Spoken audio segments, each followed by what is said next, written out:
The final round of the Clubsport Series, powered by DGFX, sees the teams, the drivers, head themselves up to Watkins Glen International.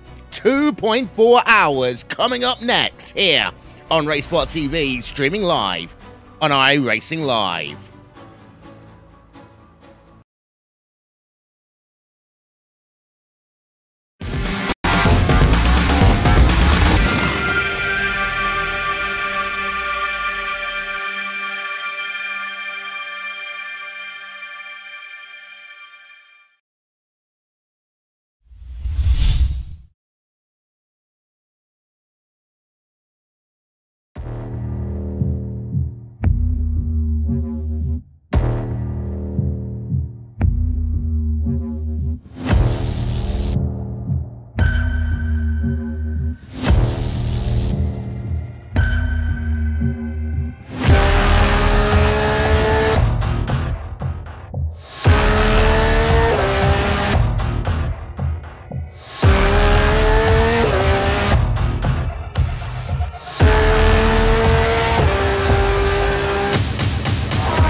Welcome to Watkins Glen International. Welcome to upstate New York, and welcome to the final round of the Clubsport Series, powered by DGFX.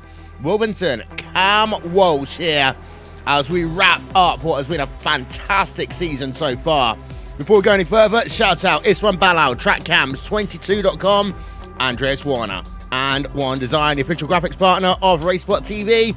Development, of course, by Simon Grossman, Actioneering.com, and Nick Thissom for RaceSpotTV, live timing and scoring. Well, this is where we are in terms of the championship.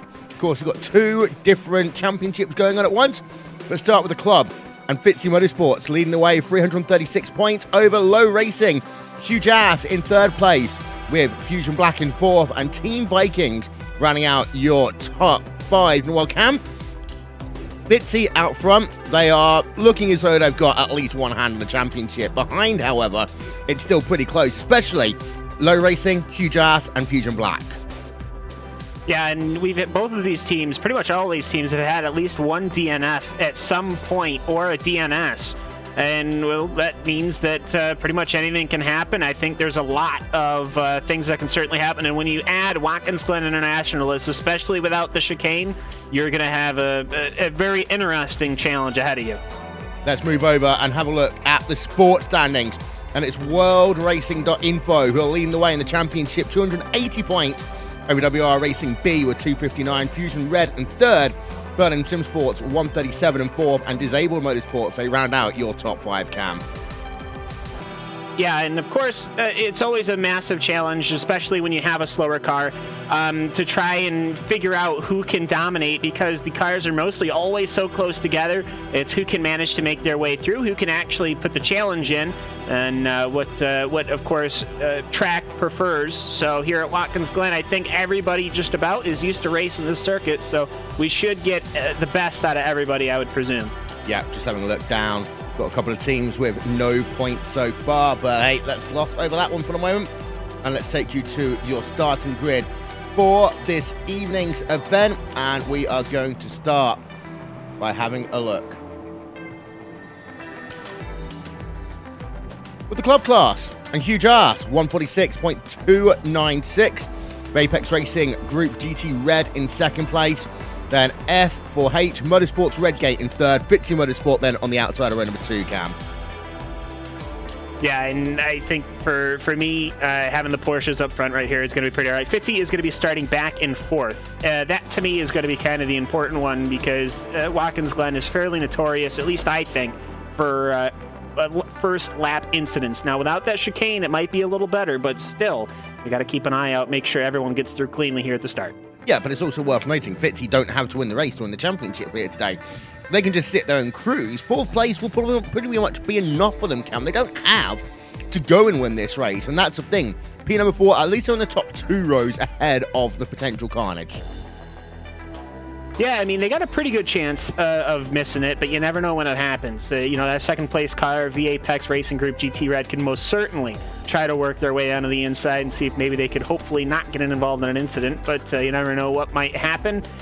For whatever reason, Watkins Glen International tends to bring out the very aggressive nature of the racers. I don't know why. It just tends to. I don't know if it's because so many stock cars run through here. Perhaps it wears off on the drivers and they get used to it. I don't know, but it always tends to bring out something. And then obviously once you start getting into the multi-class, we don't have a ton of MX-5s here.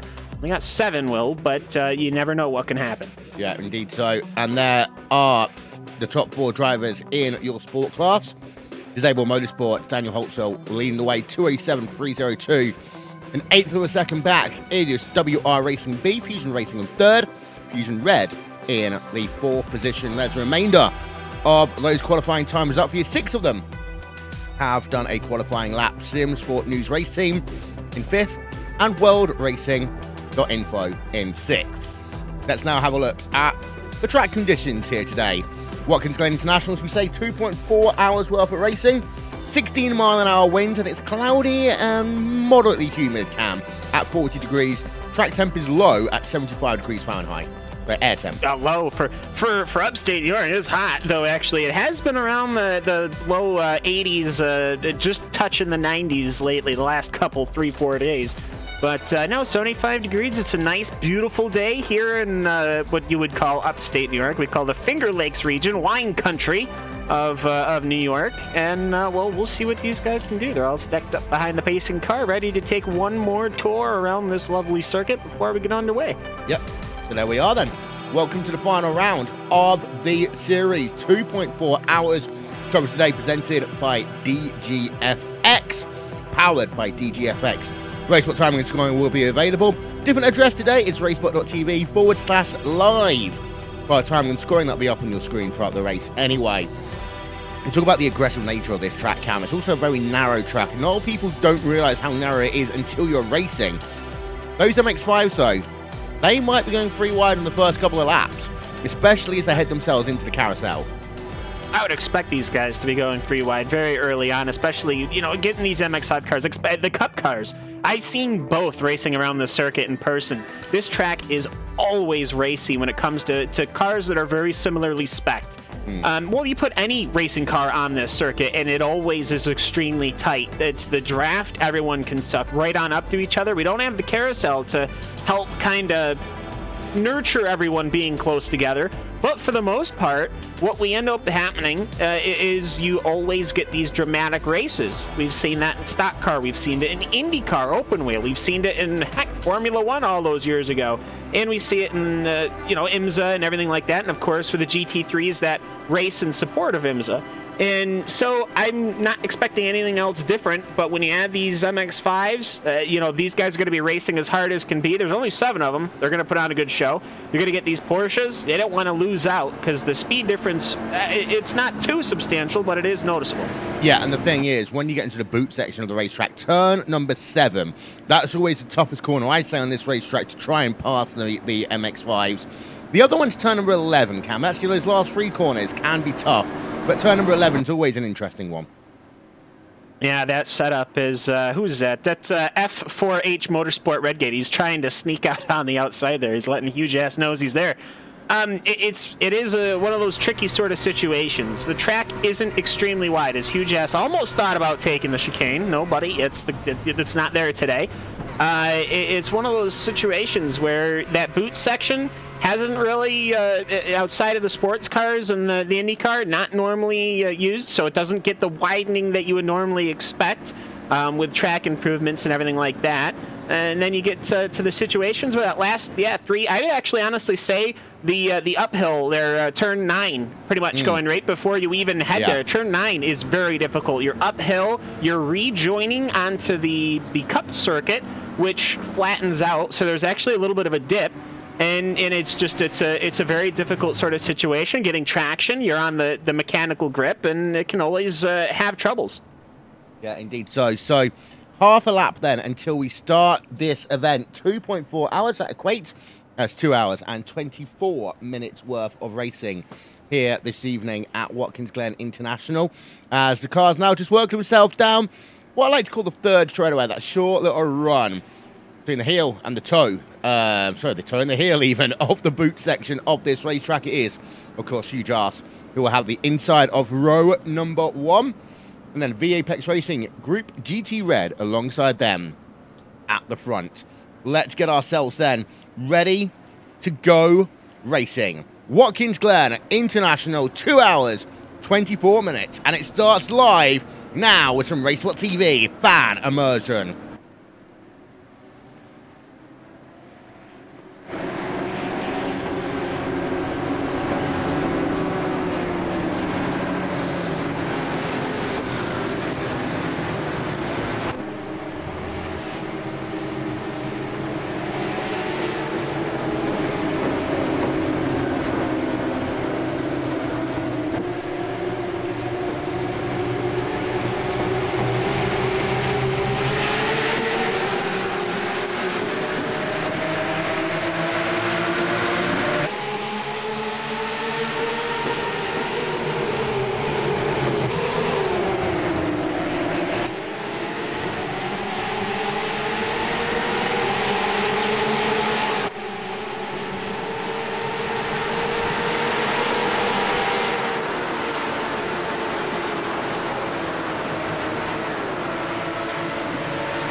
Good, clean start for the most part then. Huge ass then. Jeff Tyler behind the wheel of that one. He has the early advantage, Cam. 5 times per second over VAPEX Racing Group GT Red, but they have been pressured by F4H Motorsports Redgate in the opening part of this run. Yeah, and just as I said right at the start there, that Eric Smith of VAPEX Racing Group, he tried to go to the inside. Speaking of which, there's the F4H Motorsport Redgate. He leaves it as late as you can. George Grouper gotten a good look on that one, and Eric Schmick then goes down one position. I was looking at the MX-5s as well, as the Torque Freak car now wants to put Christian Mikkel on the defensive. The MX-5s, they almost had a bit of an incident going up the S's. They did not. It all worked out, but even those guys being doing an aggressive start. Yeah, Fusion Racing's gone to the front of that one. As we see, battles will continue for them as they head themselves now down towards the end of the boot section of the racetrack. Fusion Racing having to stay. Disabled Motorsports are right behind, but they put the pressure on as they come down into that uphill, difficult turn number 9. Very close then in terms of your MX-5s, but lap number 1 complete. Up the hill they come once again. Live timing and scoring is available in about 20 seconds time. Visit RaceSpot.tv/live for that one here this afternoon. As well, Cam, you've got ourselves about a 5-car breakaway right now in terms of your club classification. Yeah, most certainly, and I think that's only going to get more and more as we have a fight for the lead in MX5s. Neil Andrew has Daniel Hozel on his outside as Stefan Nobles is looking on. There you go. So that's going to be pretty straightforward. We're going to see that a lot, I think, through as they're almost looking to go 2x2 up the S's. That is a massive danger zone. You cannot go too wide up the S's comfortably because of the tunnel that goes underneath the S's. That really narrows the track up. These guys are going to make it work. No problems there, but once the club cars start getting involved, it's going to be a problem. And as you said, you got about that 5-car breakaway, and Jeff Tyler and Rouge Ferreira are kind of the ones enjoying the biggest of that gap. Well, here come the Mazdas 2x2 towards the carousel. And it's looking pretty close there. 4 drivers separated by 3/10 per second. Break it into the carousel, and the winner that time, Fusion Racing, will get the advantage as they work through the carousel. Disabled Motorsports right behind them at number 178, looking to the outside as they'll come into that downhill, difficult left-hander at turn number 6. To go back, though, and have a look what's going on, we've got a car off. Fitzy Motorsports are off. We said that, you know, if they just stayed in 4th, they'll be fine, but all of a sudden, Fitzy Motorsports having issues. Yeah, and that is simply because they touched that outside grass. That happens a million times. We always see this at Watkins, Glen.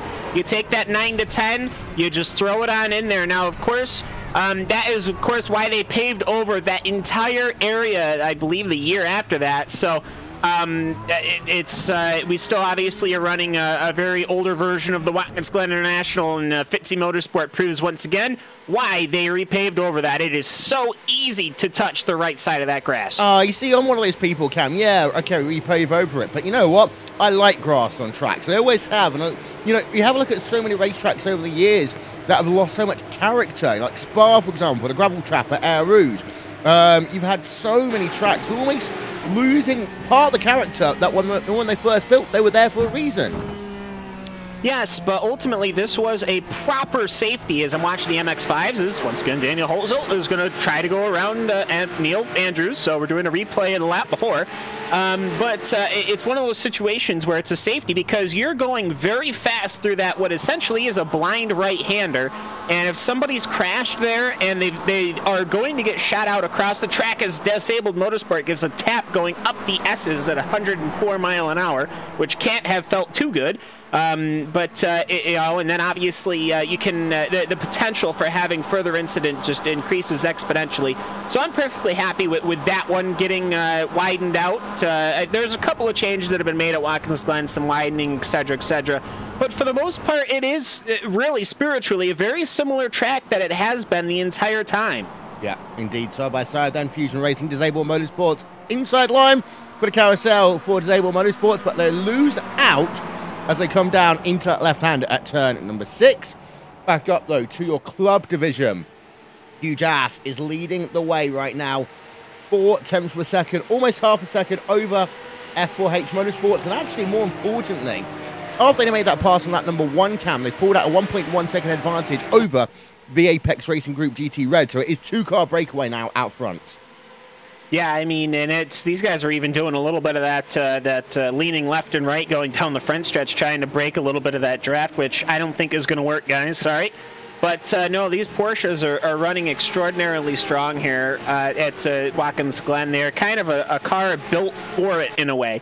You know, that rear engine, of course, the big rear spoiler, runs comfortably here. And I have to say, for Jeff Tyler and Roy Ferreira and Eric Smith, these guys are doing very good to get themselves away. You know, it is pretty much a 1-2-3 breakaway. Then you got George Gruber and Lars Moldenhauer. I mean, that's 2 Torque Freak racing cars. So, you know, the Porsche cars, there's a little bit of damage I'm seeing, and the Team Vikings Ragnarok machine, and I think one of the other cars, Yes Rock Racing Blue 22.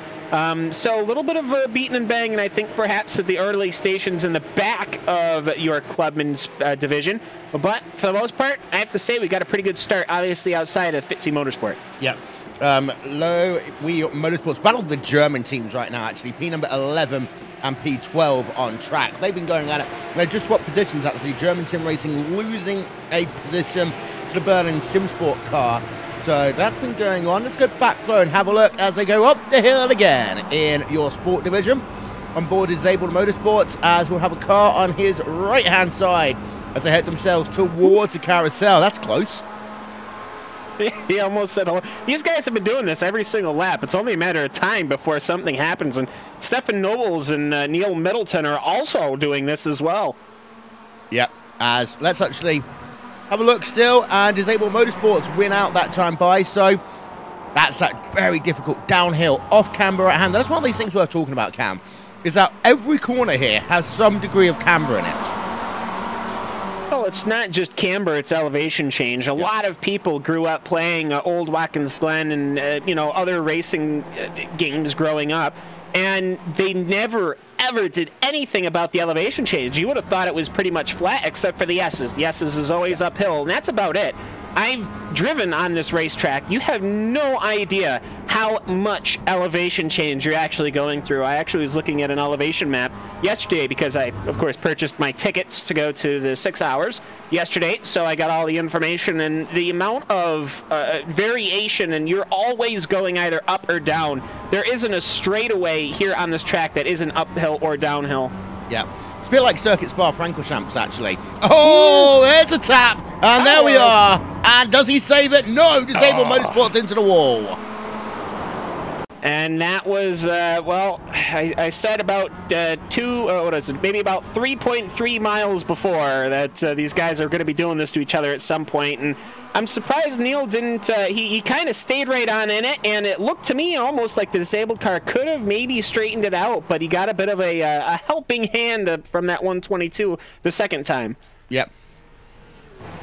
Having to reverse, and ironically it got even worse for him because then he starts dealing with all the traffic from the club division.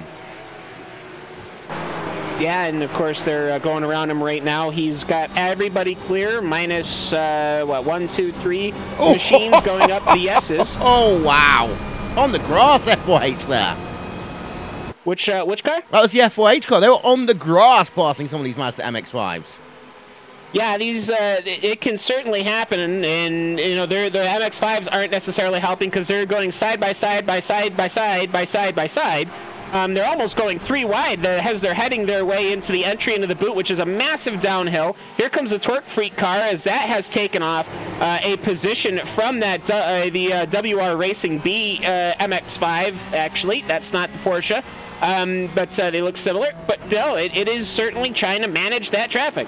And the best team out of that one was VAPEX Racing Group GT Red. They actually gained a second on your top 2 drivers as that all kicked off. So, Hugh Jas continued to lead from Redgate in terms of your club division with VAPEX Racing Group GT Red in 3rd, Torque Freak Racing currently in 4th, Torque Freak Racing in 5th right now with German Disaster Racing in the 6th position. But your top 2s become a top 3, although VAPEX Racing GT Red doesn't seem as though it's got the raw pace of the other 2. He's lost a second this lap.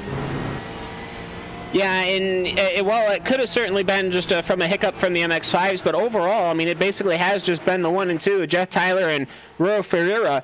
Roy Ferreira? I'm not sure. I'm sure, Will, you being the expert in knowing how to pronounce these people's names, we're certainly going to handle it, of course, the Iberia driver, but either way, those 2 cars are seeming to pull away from Eric Smith, but ultimately, I think that right after position 3, that's where they hit the MX-5s, and going up the S's, you can see how much of a distance that put between 3 and 4. Yeah, it did indeed. As we're having a look right now at Reverend Racing, the number 91 machine. That's how you say car driver names, by the way. If you don't know the name, it's the number 91 machine in this case. There you go. It's Kanky Patty in the number 91 car, just heading himself, closing up to within 4 tenths per second over German Disaster Racing. Not able to do anything, though, into the carousel.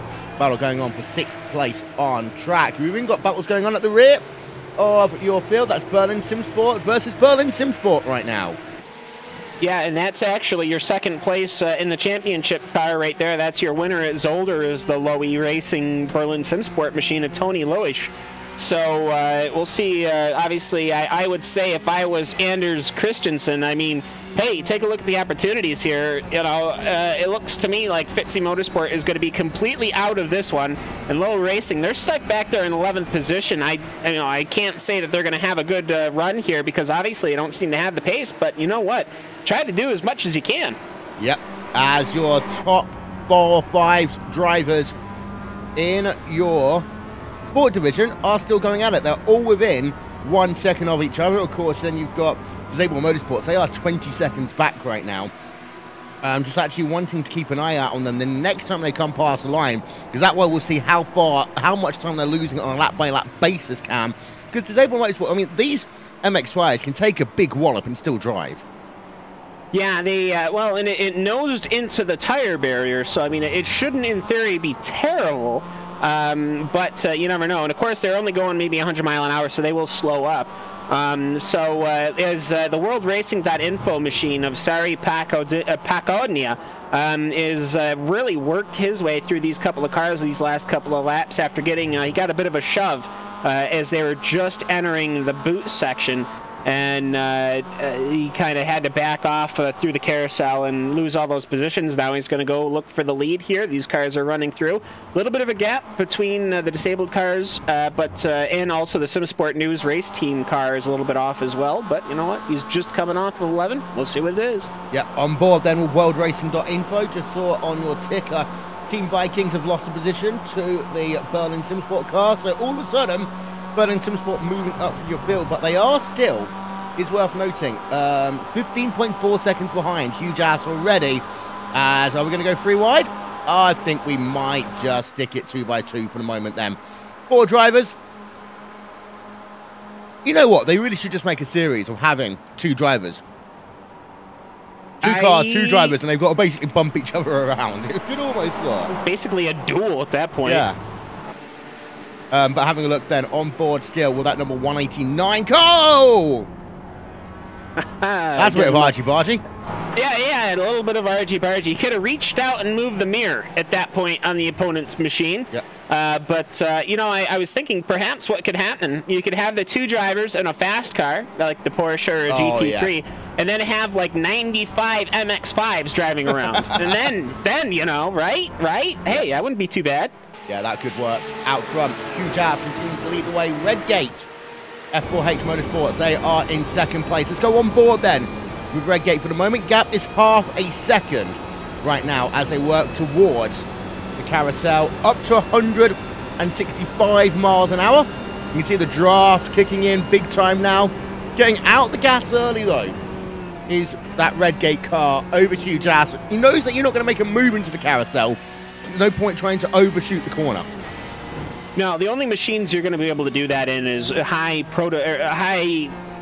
downforce machines. You know, your Lotus 79, your Nissan GTP, you know, from the Camel division, you know, your prototype machines. Your IndyCar, I think you can really wing it too, and I think you've seen in the Drivers' World Championship Series, whatever iterations they have been over the last many years, Will, that certainly you can try to go on the outside, but typically when you get into super high downforce, like your Formula machines, yeah, they can really take the inside line away and pretty much stay there at their leisure.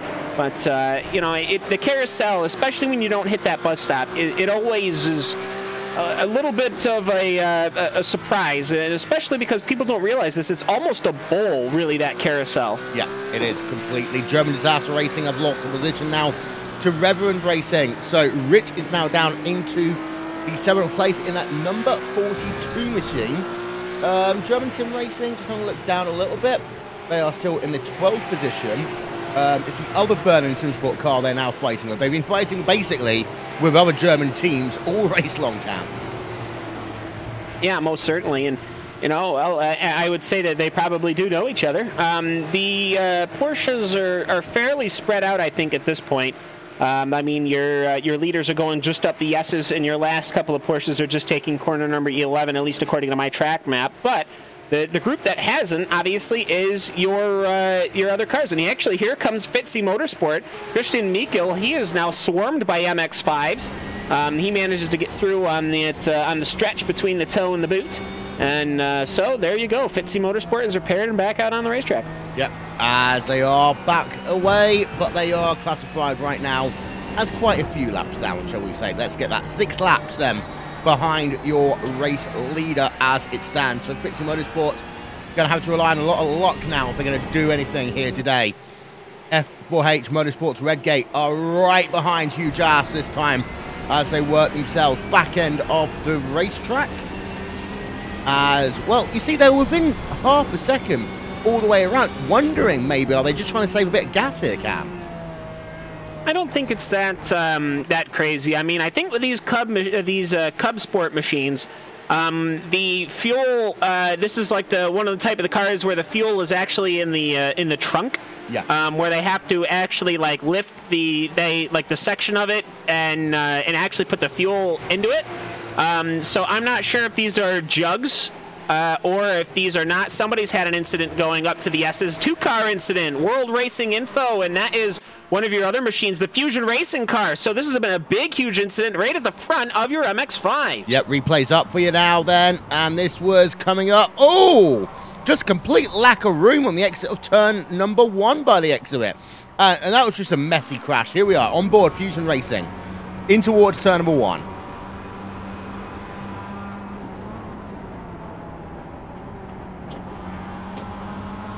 Yeah, at some point, someone had to give a bit of room there. It was pretty obvious the Fusion machine had no intention of pulling him in, and it was a bit like MX-5, where there's that game or the MXC game on it was a Spike back when, where you had to get out of the way of the giant falling rock, and well, 189 machine of World Racing Info needed to get out of the way of that, or just go take it to the grass. I mean. Then they just got themselves involved. Not what you want to see, especially when you only have a 7-car field. Let's be real here. Yeah, indeed so. And now you've got 1, 2, 3 cars in your lead group. So basically, everyone right now in your lead group in that MX-5 field will get a podium. Happy days. Hooray! Although you've only got 2 of them now within draft range, because actually the SimSport News race team has fallen back to 2 seconds behind Cam. Yeah, and the 178 machine is getting swarmed right now by your Porsches. That's, of course, Daniel Holzel. That's the machine that had that earlier incident. And then there's another one that is your World Racing Info machine that was just involved in that incident. So some damaged MX-5s that these Porsches are going to have to drive around. Not necessarily what you want to see, especially when your leaders in your Porsche are so very close and they're about to come upon the remaining group of the MX-5s. Yeah, worth noting, by the way, Disabled Motorsports. They're losing somewhere between 1 and 3 seconds a lap right now in terms of the damage they have to that car over the World Racing.info car. So that Disabled Motorsports car is damaged, but it's just going to try and ride out towards the pit stop because it does take a while to repair these MX-5s. As, yeah, Porsches all around them.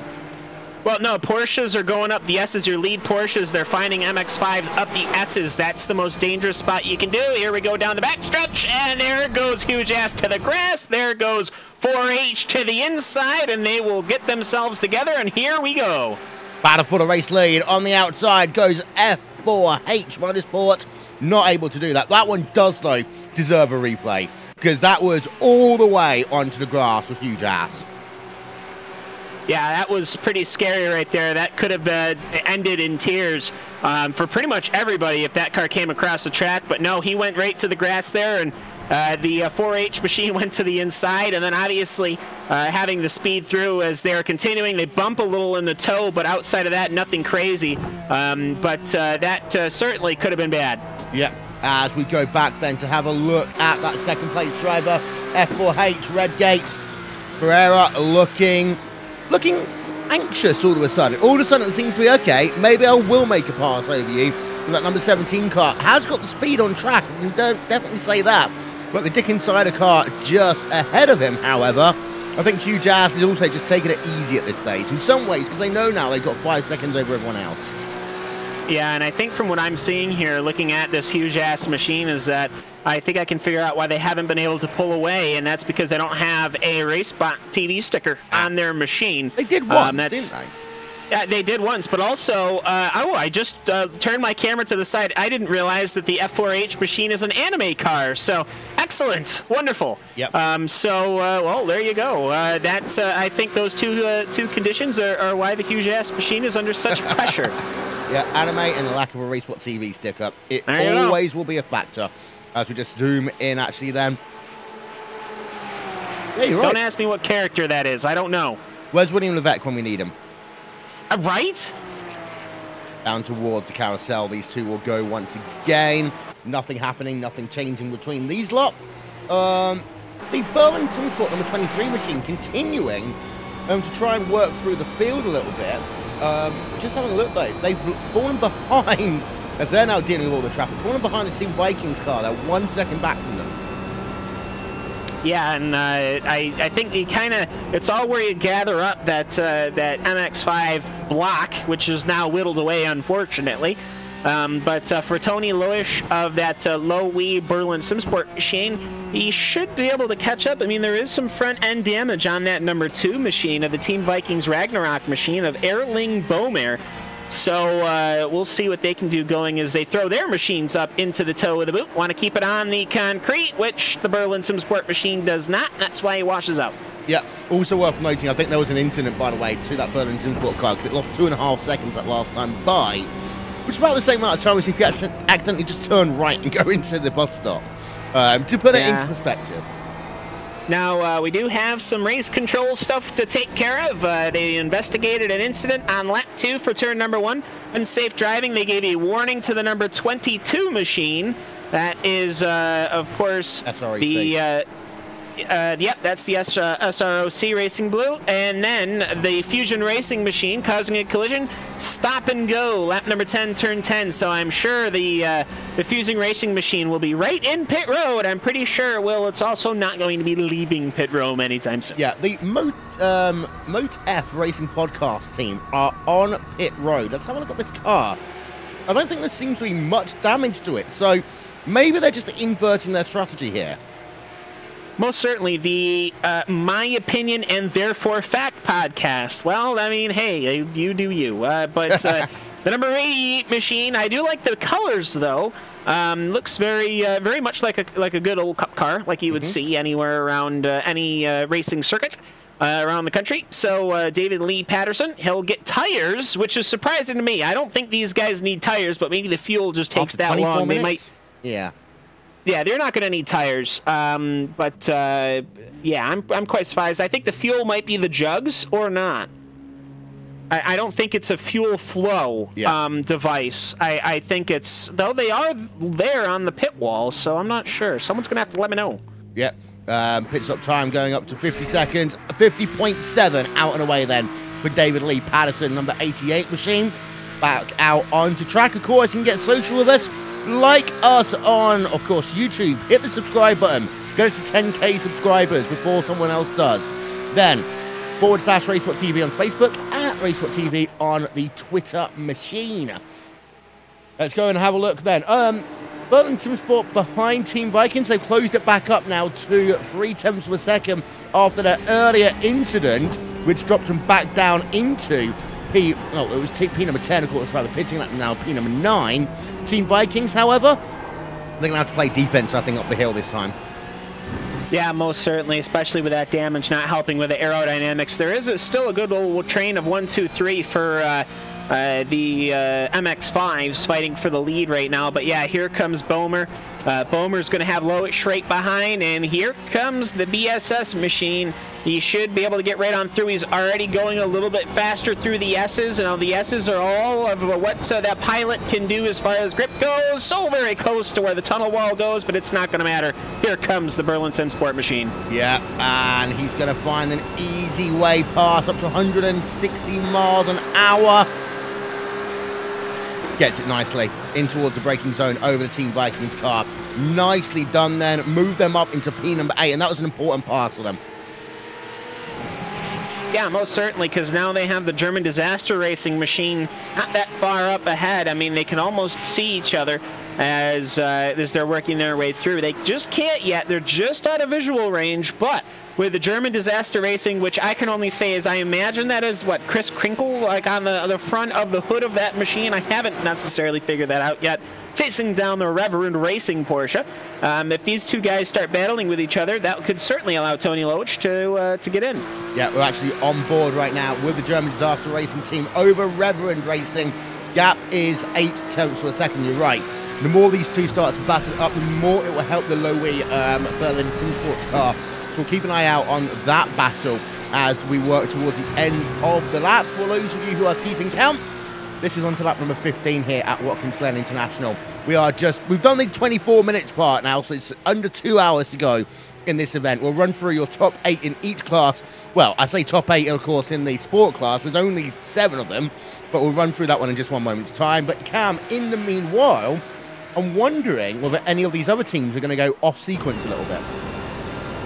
Well, I mean, with the Porsches, you pretty much got what you would expect as a full field. 15 machines.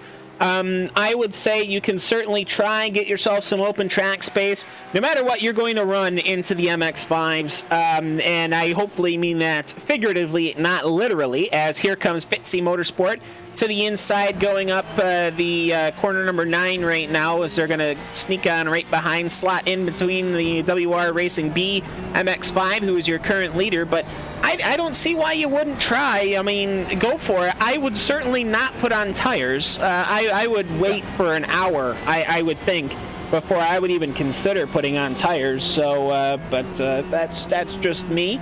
You never know. Perhaps when we saw that Moash machine coming in, perhaps they had really burned their tires up early on. Yeah, and actually a lot of people say that these cars are actually far more stable with full fuel than they are when they actually have the tank run down a little bit. And that's going back to what you talked about earlier, the positioning of the fuel cell inside of these Porsches.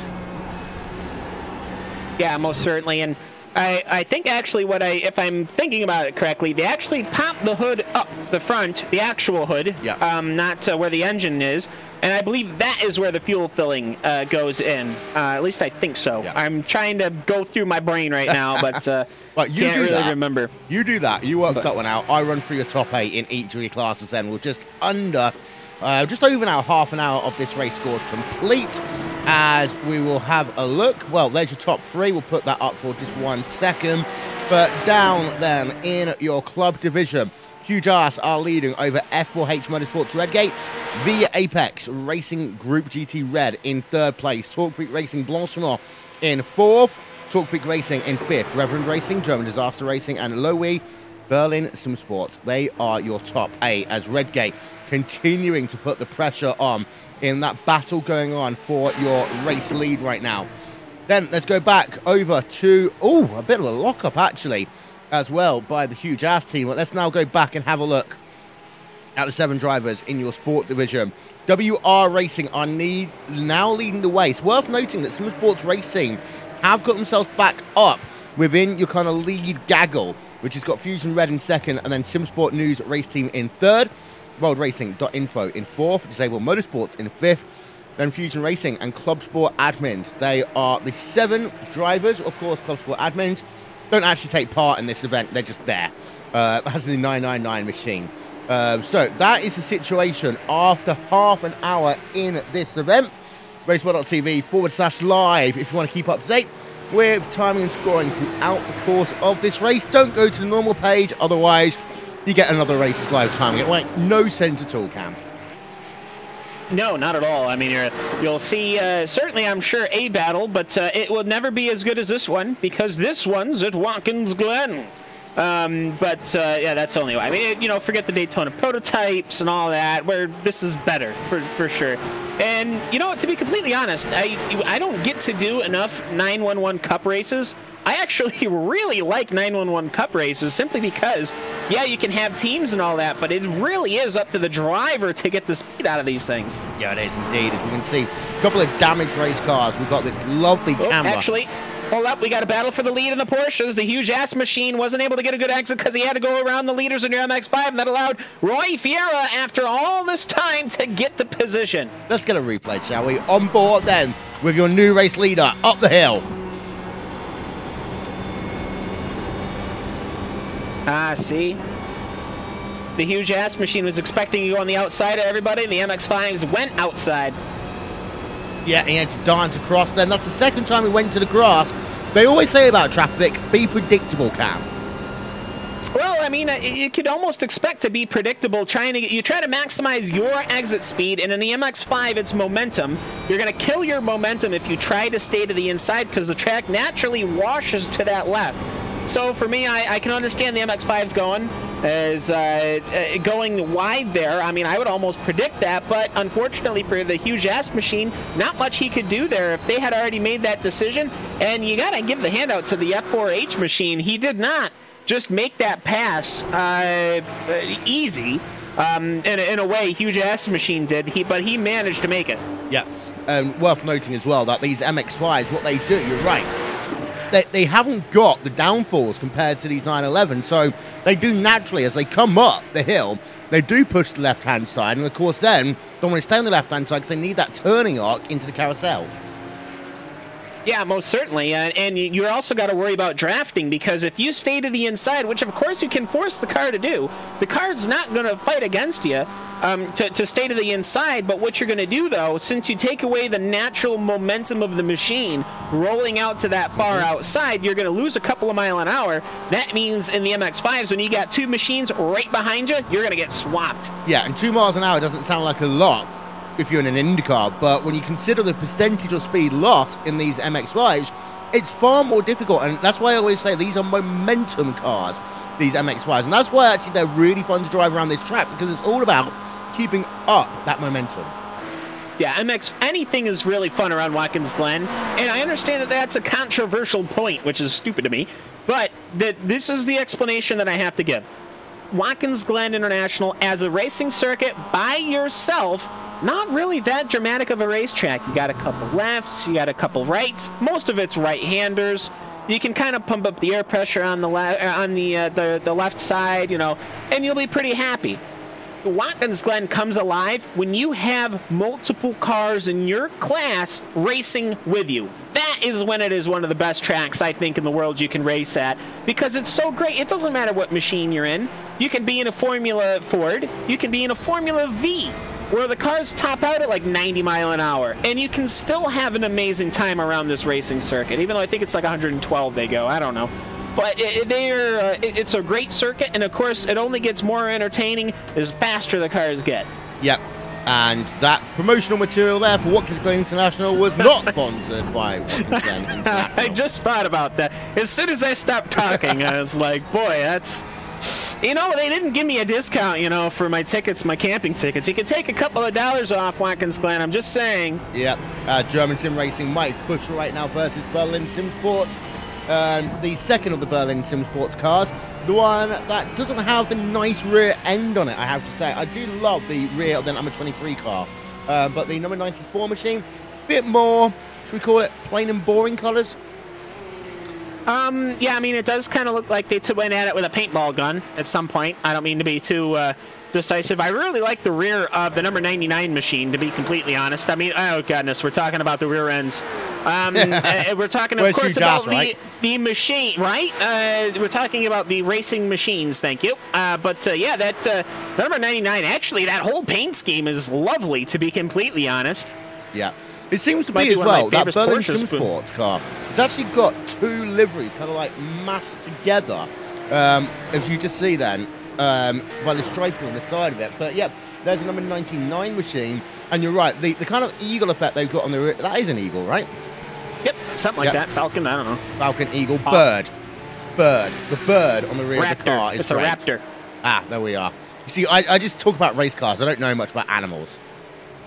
Yeah, it's I noticed like the splotchiness, but yeah, I didn't realize that the Lowy Racing in Berlin SimSport paint schemes kind of striped together. I don't think I've ever seen that before like that. That's actually really interesting. Yeah, better than when BAR tried to do it in 1999 with their first Formula One car.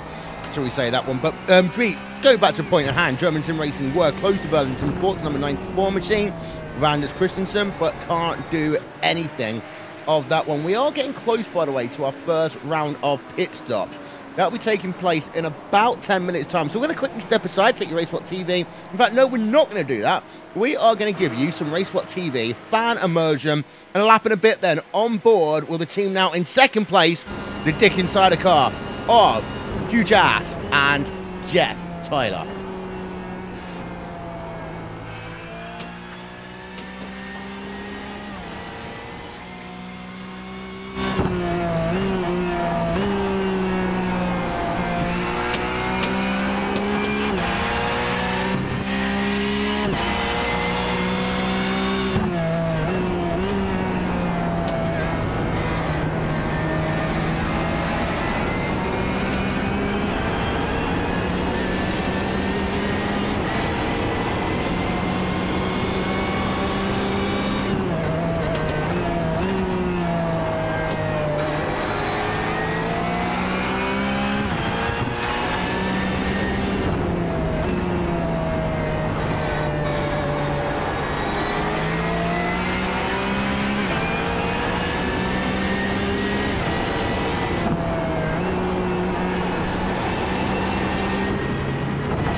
saw it on fan immersion. UJazz are back to the race lead, and that was all because of traffic once again. But F4H Motorsports, they are still looking close within a third of a second as they move themselves even down towards turn number 1 once again. This is actually their 22nd lap they are now working on here at Watkins Glen. Fuel here will go for about 50 to 55 minutes. So what's going to happen soon is we are going to start seeing our first round of pit stops in about 10 to 13 minutes time. As up come the hill then is Ferreira, number 17 machine. He's got a good run actually. He's going to try and go back for the race lead. Oh, I think he is. He's going to look very close then to the inside, in towards the carousel. Pass is complete. But here comes UJazz then. He's going to, as the car of Redgate overshoots a little bit, UJazz has a chance to try and make the move back. Cannot do so. Although he's going to try the outside. He done that. What a move, actually, by UJazz being able to get that pass complete. That's going to be a replay on board with the UJazz team. That was spectacular.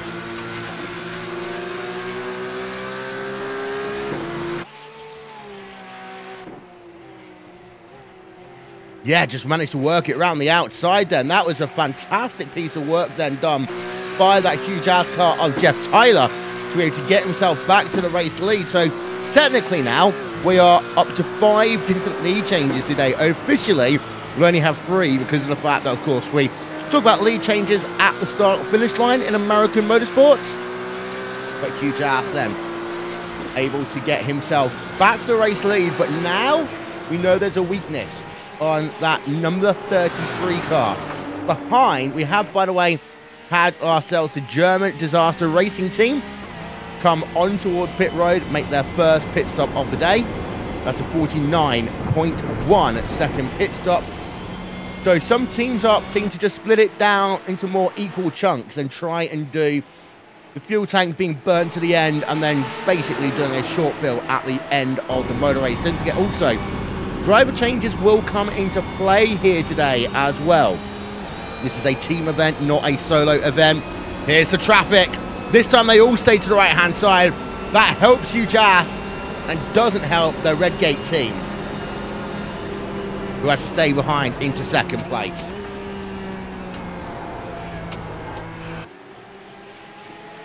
Oh, we've got an issue. Reverend Racing turned around. Replay. Exit turn number 1. Onto that low curb. Spins it around. Can't hold on into the guardrail. One more look then coming for that one. But that, Reverend Racing, big issue for them. Having a look from up above. Aerial coverage today, of course, brought to you by And1 Design, official graphics partner of RaceSpotTV. There's the curb. There's the wiggle. They got Oculus Rift on the rear of that car. That would not have been fun to see in an Oculus Rift on board at all. But they are going again. Lots of damage, though, to that race car. And now we more of a case of just trying to keep it going towards the pit stop. But you can see there is a lot of damage on that front end of that car. The engine cover is taken off. Damage to the front end. It is still drivable, though. And that's one of the things that is worth noting, that these cars are still drivable, of course, due to engine placement on these Porsches. Historically, of course, it means that you don't really take as much away as you would do if it was to be a front-ended Corvette. Cam, are you back yet? No, he's not. Well, UJazz then on towards pit road. Let's ride that pit stop on board of them.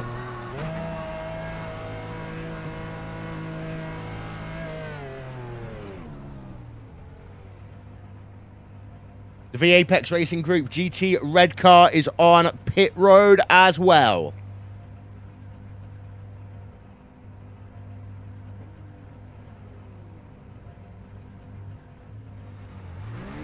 Short stop. 15.4 seconds then for UJazz. No tyres, of course, for Jeff Tyler. That seems to be a very short pit stop for them. As let's have a look and get some comparisons. Here's the VAPEX Racing Group GT Red car. A longer stop, so maybe UJazz might be just getting this 24 minutes or so stint out of the way and then they'll do their driver change as they come towards the last hour. This is a much more reasonable stop then, as Enric Smith engage. It's the rev button, rev pedal even.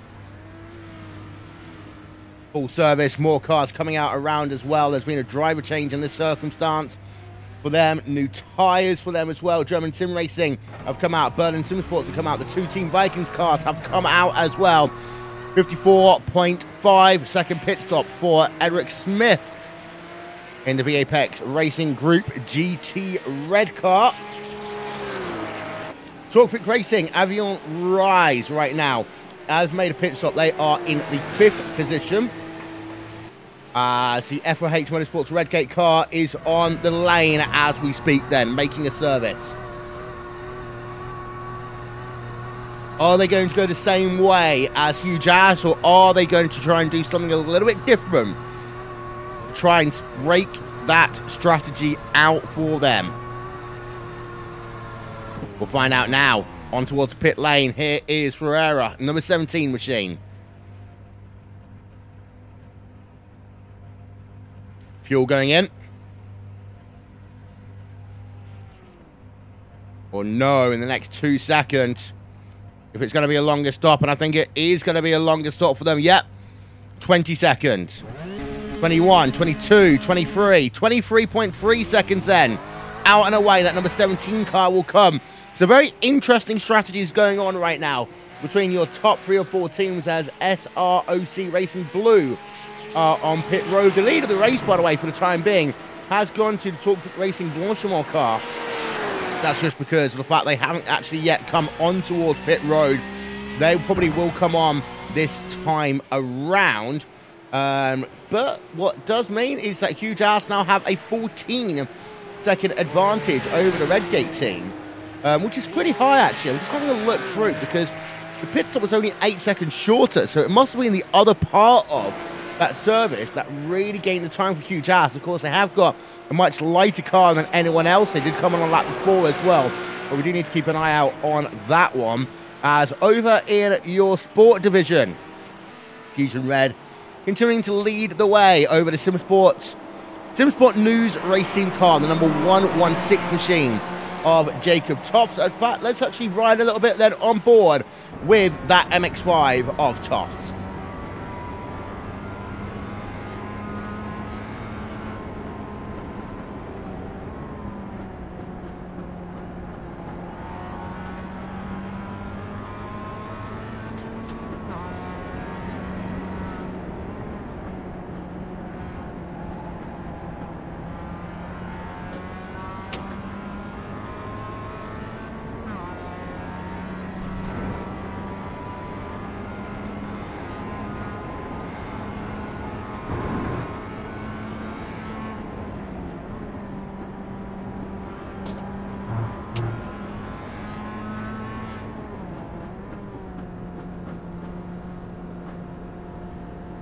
And the Mazdas are onto the lane.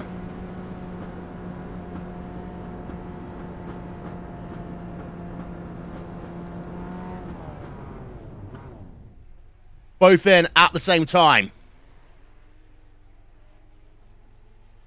Driver change being done for Fusion Red. Jonathan Darns getting in behind the wheel of that car. And it will be Gianni Quintella getting in behind the wheel of the number 116 SimSport News Race Team car cam. Nope.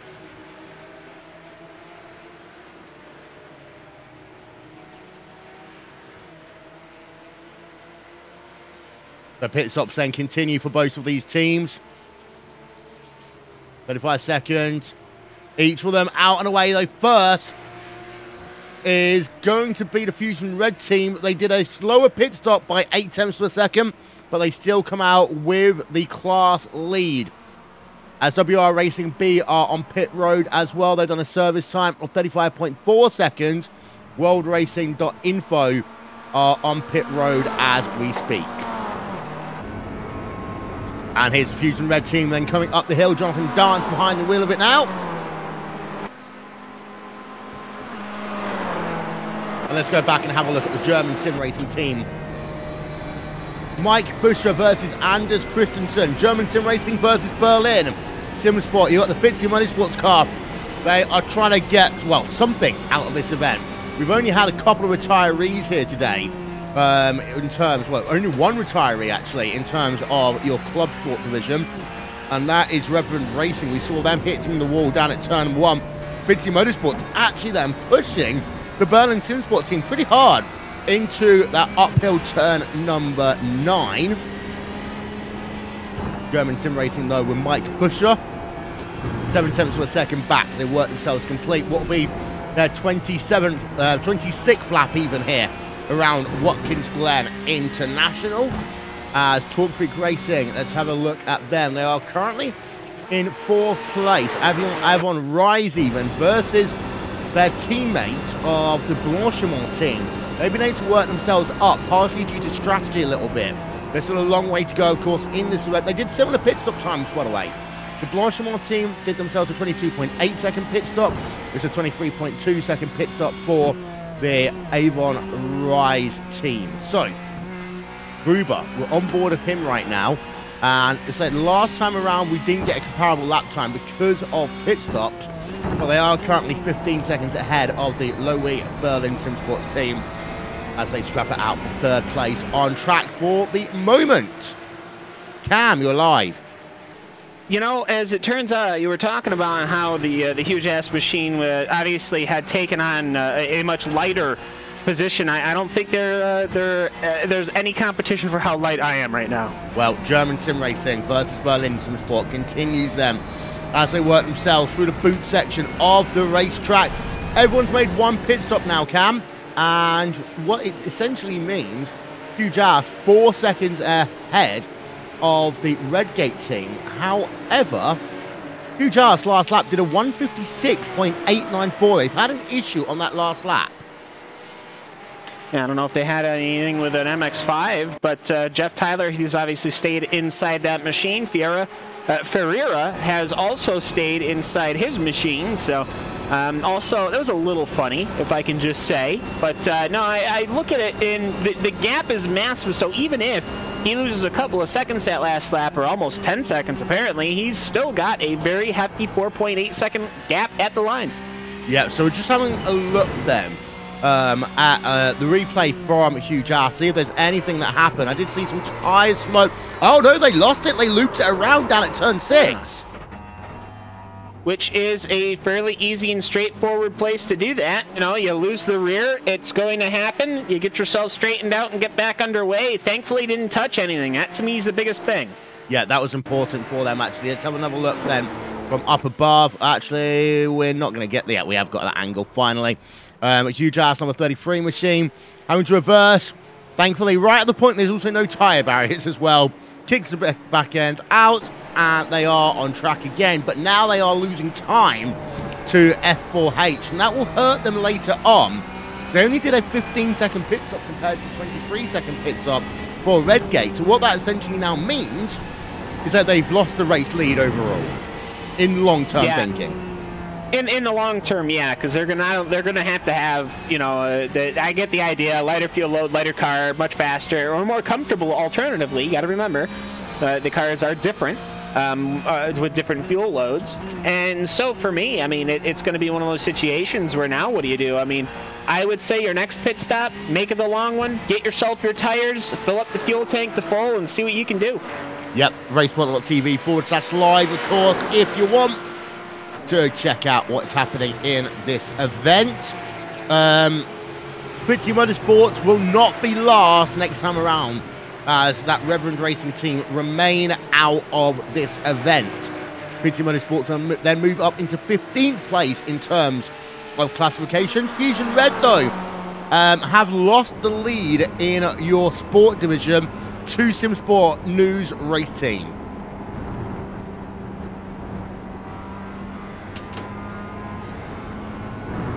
On board then with the Fusion Red team.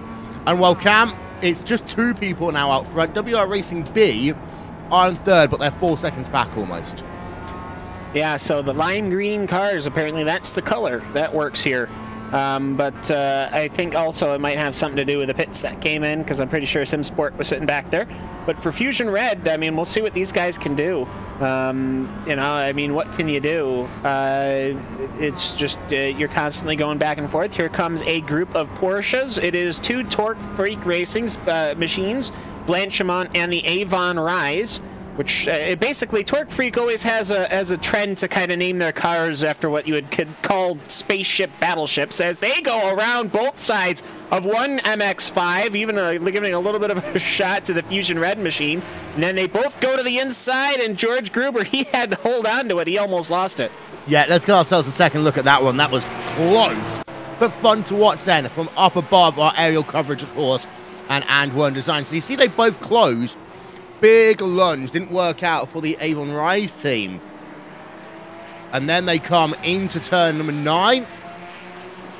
One on one side, one on the other. Oof. Nicely done there by Torque Freak Racing, though. Well, you can tell they both wanted to see if they could get the advantage out of that one, and it's always good when you have something like that happen and then nobody seems to get ahead. That's always makes it very good, and also very unfortunate for the Reverend Racing Machine. I saw what happened to them on the replay, and I gotta say, you know, that's a very tough incident. We've had that happen in stock cars. I think that was they made a change to how that configuration is very slightly to kind of prevent such a high force, high velocity impact into that wall that they did all those laps ago. Yeah, but it's also worth noting, I mean, every team, every car I've ever seen run at this place, you always see one person have a crash, and that's because of the way that kind of like that low curve is on the run of turn 1 on the outside. It forces you to be aggressive and use it. If you just get all 4 wheels kind of like in the wrong spots, however, the car basically just bottoms out and you lose all form of steering. Yeah, and you either have to decide, all right, oh boy, I'm going to try to make a conversational piece that nobody's going to know what I'm talking about. You're just going to have to believe me. When you're water skiing, okay, and you're slalom water skiing, I know, right? The boat has the wake behind it and you are getting pulled along by the rope, okay? You have to decide, am I going to be behind the boat, inside the wake, or outside the wake on the left or the right side of the boat? You can't sit on the wake. It's not possible. The curb at corner 1 is basically a wake. Really, it is. You have to decide, I'm going to go outside, I'm going to throw my car out there intentionally. As you can see, the Torque Freak cars are heading their way right now, Moldenhauer and Gruber. And so let's see if these guys take the same line or different lines. This is, of course, this is downhill, which you wouldn't know, just from how it looks, as you can see. They both kind of take a very similar line, but they go over that wake, and then they have to bring it in. Now, there is that patch of grass there. That patch of grass doesn't exist anymore. That is completely paved over. So if you do go outside, you can kind of come along. But it is a bit more of a more difficult merge, and obviously, of course, you got to be careful with traffic, which we've already seen in the MX-5 field. Yeah, actually go on board with Fusion Red. Just want to say good luck to John Henry. Champions League final just taking place right now. Stick with us, don't watch them. But yeah, John Henry, of course, owns the Boston Red Sox. What are you looking at? I'm sorry, that Fusion Red machine that we were watching almost got eaten by the Eric Smith machine. Then Eric Smith took a bite out of the eagle of the German Sim Racing Blue machine. And also, hi, John Henry, give me Super Dirt Cars. So anyway, we're not supposed to say those things, are we? I'm in trouble now, aren't I? You are. Oh, well, that's okay. I'll take the penalty. Or whatever they do. Yeah, no, that was pretty dramatic there, those Porsches. I think for Eric Smith, he just had a heart attack here from the start-finish line to the top of the S's. Yep, so there is Fusion Red. But yep, of course, Sean Henry owns Boston Red Sox. He owns Ralph Fenway, or part of Ralph Fenway anyway. And of course, Liverpool Football Club, who are battling it out with Real Madrid as it stands. V-Apex Racing Group GT Red. Now, they did that long pit stop. The driver changed the tyres and everything count. That's why they're now down in P number 10. But they've got to make the most of these new tyres now. They're stuck behind German Sim Racing. Plus, I think they picked up a little bit of damage when they took the rear of the Eagle out. I don't think the Porsche in front picked up damage, but at least from what I can see, there is a little bit of right front damage. It shouldn't affect anything.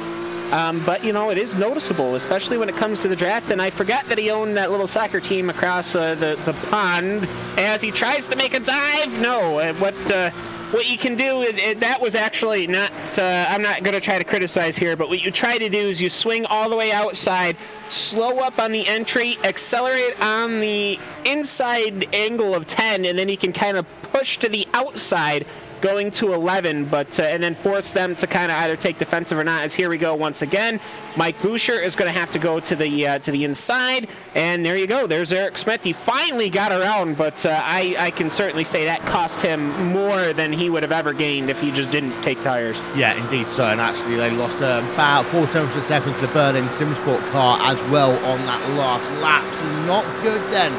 The VFX Racing Group trying to get back into the game after doing a slightly different strategy to everyone else. 1 hour of this race is scored complete now. Well, I have a question. Yes. Who's supposed to win that football game? One of the teams participating in it. Well, I mean, hopefully. But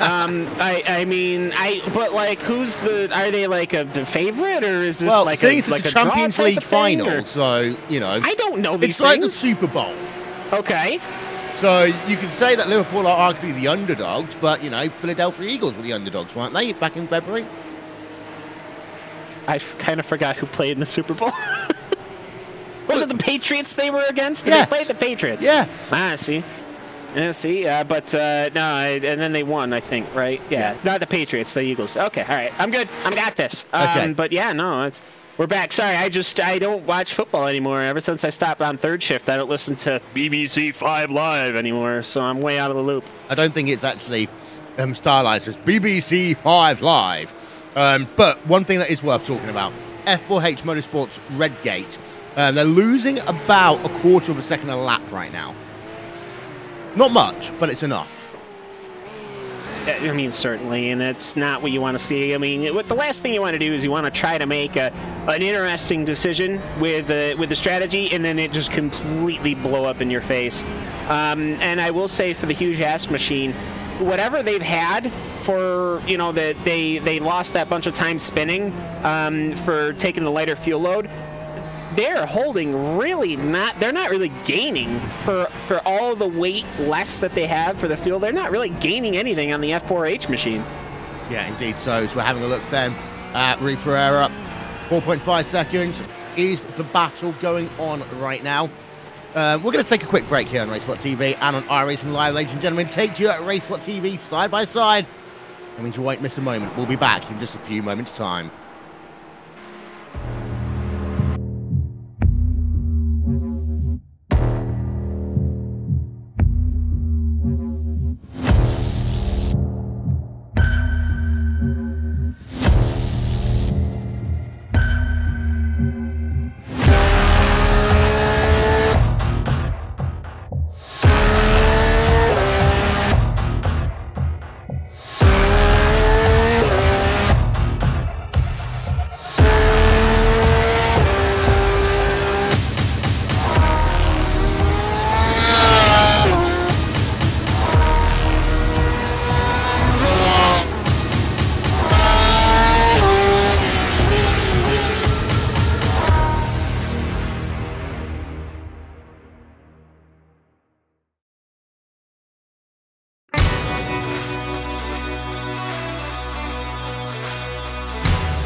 chair of the Indianapolis Motor Speedway.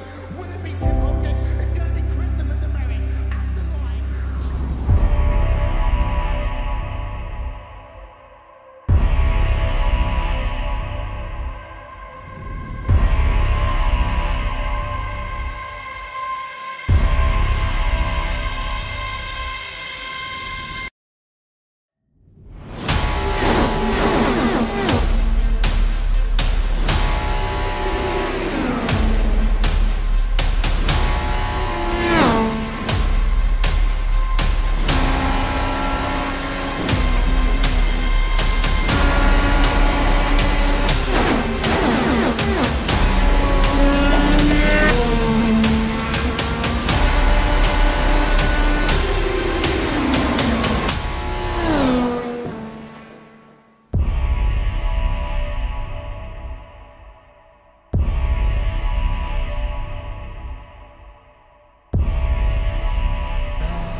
Back live here at Watkins Glen International.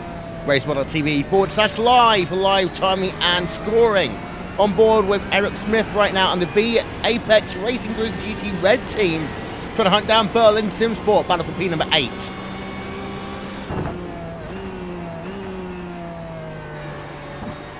Whoa, a little bit wide actually there by Berlin Simsport Cam, as they're struggling now. Of course, these teams on older tyres. They didn't take tyres in that final pit, so the tyres are fading away a little bit now. Yeah, you certainly can feel it, but as you would expect after an hour and 5 minutes of racing, as the weather's still 75 degrees in the air, 84 degree on the track. You know, it's a little cloudy, nothing crazy though, so it's a beautiful day for us spectators and for, frankly, the drivers. But for me, it is, you know, the tires are going to be shot. These things are using slicks. You know, these are completely done straight up racing cars. It's not like the MX-5s. And, you know, it's having a good time. And honestly, here comes Eric Smith. He's going to try, and he just gets caught right up under the rear, and he's having a bit of a odd time trying to go up the S's. That's certainly an interesting line coming in and out of existence, but you know what? What can you do? As Christensen, he's trying to cover, and he's just going to stay to the outside line, and frankly, for the entry to the carousel, when you're in these Porsches, is the best way to do it. I can't imagine trying to take the carousel on the inside line. It'd be hard, but pushing wide then is Berlin Simsport, and that allows the Apex Racing Group to go through. Yeah, that's what happens. You try and take the line you normally would.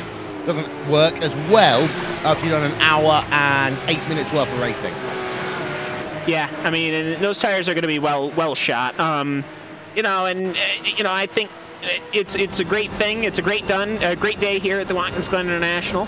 It's getting busy at Watkins Glen, and frankly, all around the world for especially this weekend. I mean, we've already had a very busy weekend as far as commentary goes, Will, but getting ready for an even bigger weekend as the S-Rock Racing Blue locks up going into corner number 8, which is the heel of the boot. Yep. We'll run for your top 8 in a few moments' time before the next round of pit stops. There's a battle going on. 2 teammates then still going at it. That's for 3rd place on track, but Gord Gruber is actually catching up again to Moldenhauer in the Tall Quick Racing Blanchimont team. Yeah, and it's just this weird back and forth thing. I mean, it is good to see. It's a good battle. These 2 Torque Freak cars, as the damage obviously not slowing down George Gruber at all. And George Gruber, that you and I both know that he's fast no matter what he sits in, whether it's a GT1 Aston Martin, excuse me, or anything. But good to see him here in these Porsches doing good, even with a little bit of that damage. Yeah, indeed. So as Gruber then looking as if he's going to stay behind for the time being. Let's keep a look then at your top 8 in each of your classes, as we've done now over an hour's worth of racing. It is, though, Huge Ass who are still leading the way by 7.5 seconds over F4H Motorsports Redgate.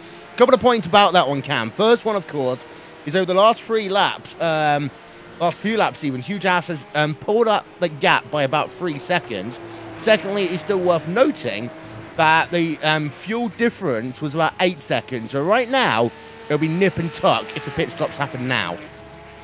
Yeah, and I'm just looking at the fastest lap times through here, and there was a couple laps ago on lap 36 for Ferreira.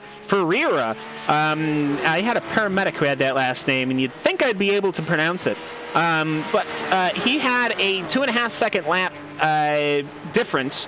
That last time, lap 36, he ran a 1:49.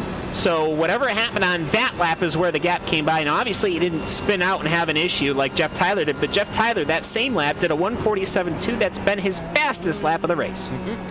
1:47.241 to be exact. Torque Freak Racing Blanchemont third, Torque Freak Racing Avon Rise in fourth, Lowy Berlin Simmersport in fifth, Team Vikings in sixth, VAPEX Racing Group, GT Red in seventh, and then Berlin Simmersport in the 8th position. Go and have a look what's going on in the world of your sport division. Well, Simmersport News race team continue to lead now over Fusion Red. They swapped that position count just after pit stops. Fusion Red even. They are still within the toe, however, so it's not the end of the world for them. No, I don't think so. I mean, we've got a fairly hefty amount of this race to go, and anything can happen. I mean, we don't have a lot of MX-5s racing together, but what we do have is some damaged MX-5s that could certainly present an issue for any car that tries to get by it, not because they're dangerous or anything like that, as the leaders of the MX-5 are going to get passed this time by. There goes Jens Lehmann, and there goes Stefan Kempson. On the inside, going into the carousel, he had to abort that one. The Moab machine had to really just abort entry to the carousel. That's going to allow the German disaster racing car to basically run away with it. But I mean, I think for me, it's been one of those races where anything can kind of seem to happen, and it's been kind of one of those karmic races. Even though there's not a cars on track, everyone has had an incident at some point, I think. Yeah. There's been 2 retirees in your Mazda field. They were Disabled Motorsport and Fusion Racing. And there we are. That's the abort that we just saw then. But then also, we've had 1 retiree in terms of your club division. That is Reverend Racing. The other big incident of the day, of course, is Spitzy Motorsports all the way down in P number 15. Here this afternoon. It's huge ass on towards pit road and out of pit road for the second time here today. Huge ass did a driver change then, but they 31. Sven Demel is in that car, 30.7 second pit stop. When did Sven Demel start driving for huge ass? I don't know. Have they always? I don't know. I think this is the first time I've seen. What do we normally see Sven Demel in? It's normally a gray car. Come on, I drink far too much to ever remember any of these things. This is when we need other people who know these things. Jake? I know Sven Demel. I know Sven. He's a great guy. He goes to the inside of Erlen Bomer. Okay, well, moving on to that. Straighten out the tie that we're obviously wearing because we're wearing suits because we're professionals. As Sven takes over for that machine, well, you put a hot foot out, you put a hot foot in, and for Huge S, I mean, hey, it looks to me they're going to have a very good time, and I don't know who Ferreira's teammates are, but they got to be quick because Sven is one of the fastest people I can think of. Yeah, so we're looking again at German sim racing. They're still behind Berlin Simsport right now, the 2 German teams battling it out with each other. Yeah, and there are a couple of German machines here, as it looks to me like it is going to be that Eagle machine chasing down Anders Christensen. So German sim racing, Berlin sim sport, you know, who knows to what. But either way, I think for me, this has been a good run here. I do have to say, there is it's the blue DGFX machine, is that German sim racing blue machine, which is a great thing to segue into, because honestly, this Clubsport series is quite fantastic. This is the first race I've seen in this format, but it is the season finale, which is odd enough. But it is a wonderful first step, as you can see the machine of Anders Christensen coming into pit lane. It's the first step in what you would consider the iRacing endurance series in a way, in a proper way. I mean, I understand that of a big statement, but really when you think of it, when you think of what you would consider professional endurance racing as far as iRacing goes, this is kind of that first step. Well, I mean, that's the thing as well. And it's always interesting to see the kind of evolution of leagues and almost saying the word hierarchy is always a tough one to say, Cam, but there is a kind of hierarchy in terms of, the most competitive down to the most fun. I mean, there are some leagues that, for example, people racing because it's fun, less than a competition. Absolutely. I mean, there are tons of leagues I can think of off the top of my head, all varying degrees of seriousness and entertainment. People just want to drive a particular type of machine. There's, the old, the FW31 machine has a pretty dedicated league. That's just for fun. There's nothing crazy about it. It's just people want to have fun. You have your absolute beginners league. You have your, of course, this Clubsport series, the DGFX, your more IMSA series, and then, of course, all the way up to the Neo Endurance series. That is as serious can get. It is, I would have to say, probably the most serious endurance racing series this side of iRacing, and I don't even think there's anyone even close to that. But you have, between all of that, just a complete smorgasbord of fun things. You've had series that are specifically just for people over the age of 60. I mean, it just is all over the spectrum, and it's a good thing. And honestly, watching these Porsches around, I wish I'd see these things more often. Yep. We're looking again on board at Fusion Red. Every time we've shown Fusion Red, they've always had a swarm of Porsches just around them. So let's see. Oh, we have an incident. Yeah, we've had an incident into the toe. Oh, no. Yeah, disaster. Disaster for the German Disaster Sim Racing. They have something. They did not crash there. They crashed in. Where did they crash? The beginning of the lap. Yeah. Yes, they did. Beginning of the lap. Well, here we are on board then with German Disaster Racing. Get ourselves a replay. Yeah, they just pulled off. So they had an incident beforehand, which now hardware failure. Yeah, go back to the beginning of their lap 41. Yeah. Let's try and get another look at that one then. There we are, German Disaster Racing. We will get it this time. So here we are. This is down the front straight away. Talk us through it, Cam. Everything's fine. Everything's hunky-dory. He goes past the start-finish line. He's just on the brakes now. Going into the corner, he takes that right-hander, and then he's getting straight. Everything's fine. Boom, hardware failure, and he immediately cranks it to the left, right into the wall. That's that. Nothing you can do about it. Completely sudden. No room to react to. I mean, what can you even do? You talk about, how some racing can be unrealistic because it doesn't have small failures. Well, that's not a small failure right there. Yeah, I completely agree with that. What it does mean, it will help Fitzy Motorsports. And, of course, every point matters right now for them. In fact, Fitzy Motorsports, I would say, Cam, will probably be the only team that's happy about that because, every point for them at this stage, being so far down the field here today, is so important for them. Yeah, critical. I was just listening back. I was about 10 seconds ahead. So, whoops, sorry. I didn't have my mixer thing, so. But either way, I mean, for Fitzy, it's not the day you wanted. You were the first car to have a really big incident. I mean, that was a very hefty, high-speed incident going between 10 and 11. And, well, we've gone past Reverend. We're going to be going past German Disaster, so that's 2 positions. But he's still 6 laps down, which is going to be big because as the race progresses, if somebody retires, they might not actually have enough time to get that position back. Well, don't forget, Fitzy were 6 laps down when they came out of pit road. That equates to about 10 minutes on track, really, Cam, isn't it? Yeah, I'd say it's about, 130 plus 18, so it's about, 148, I think, could be expected. So, you can do the math yourself, I guess. I'm not a good mathematical person. I don't do math.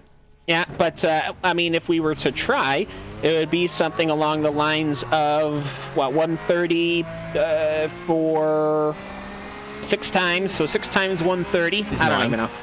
Yeah, it's 9 plus your 18, so it's 18 times 6, which is going to be, 90-something?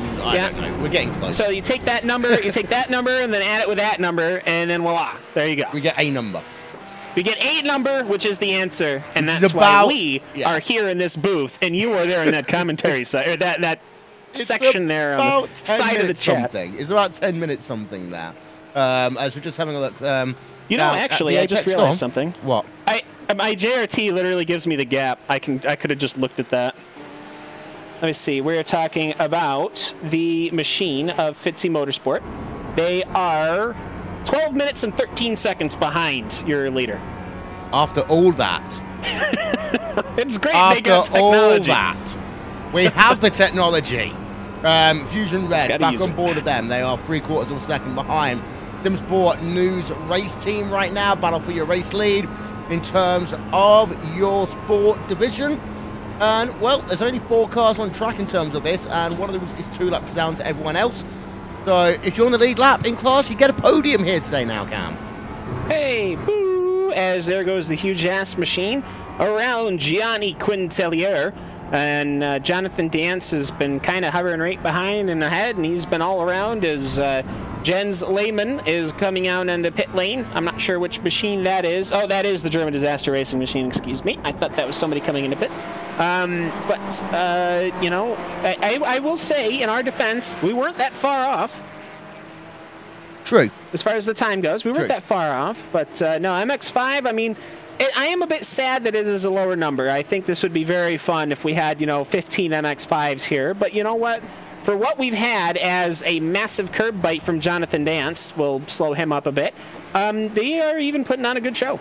They are indeed. We're going to have a look then at some of the potentially developing battles happening on track. And we still need to keep an eye out on what is going to be happening in a couple of places. Team Vikings, they're going to be an interesting one. In terms of their pit stop, where they're going to end up overall. They've lost a 10 seconds to Lowy Bird and SimSport in this stink cam. It's going to be a case of, I think, Vikings are really going to have a good push in this last hour to get back into what could potentially be a net top 5. Yeah, and everything's a little weird right now simply because of the pit stops. But, you know, it has certainly been a... It's been sort of interesting to see how people are dealing with their strategies. And of course, the Lowy, Berlin SimSport, they've been out for 20 laps. This is their 21st lap, so they're probably going to want to be coming in at some point. You know, you've basically, they're going to have to come into pit soon. I think Sven Dummel and that huge ass machine was one of the first guys to come in for pits. That was kind of your front leading group. Now we just need to see when everyone else is going to come in. I mean, the Ferreira machine, your race leader right now, the F4H Motorsport Redgate machine, he's on 20 laps.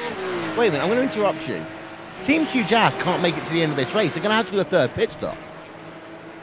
That might have been so they knew how long their pit stop was going to be to change out Sven. They're going to have to another pit stop over everyone else, yeah. Well, I mean, maybe they wanted to get Sven in the car, or maybe something happened to where the driver, Jeff Tyler... They only had a 15-second pit stop that first time around. That's the one thing I couldn't understand at all. They just didn't put enough fuel into that car, that first pit stop. I mean, it might have been sudden. You know, Jeff Tyler might have got on comms to say, hey, guys, I've got something going on right now. I got to go. I'm bringing it into pit lane. And, you know, or something like that. Or alternatively, they just miscalculated something on the fuel numbers as far as the engineer checking the box itself. Who knows? Well, for Zen Demo, then, it's going to be a tough ride. And that will actually help Fitzy out, I think, in terms of championship. Because if Huge Ass finish 5th, there's no way they can take the championship this year. I think that Huge Ass might have just gifted, in this race, the championship back to Fitzy just because of the fact they made such a stupid error. German Sim Racing are on pit road. They're going to have to do a splash as well. So, just keeping an eye out here, because this could be very, very interesting, because most teams are getting to the end of a fuel run here, Cam. It's going to be a case of, I think, 1 or 2 teams might just be able to make it in terms of the fuel. Others are going to have to do a splash, like German Sim Racing. They won't be able to make it to the end.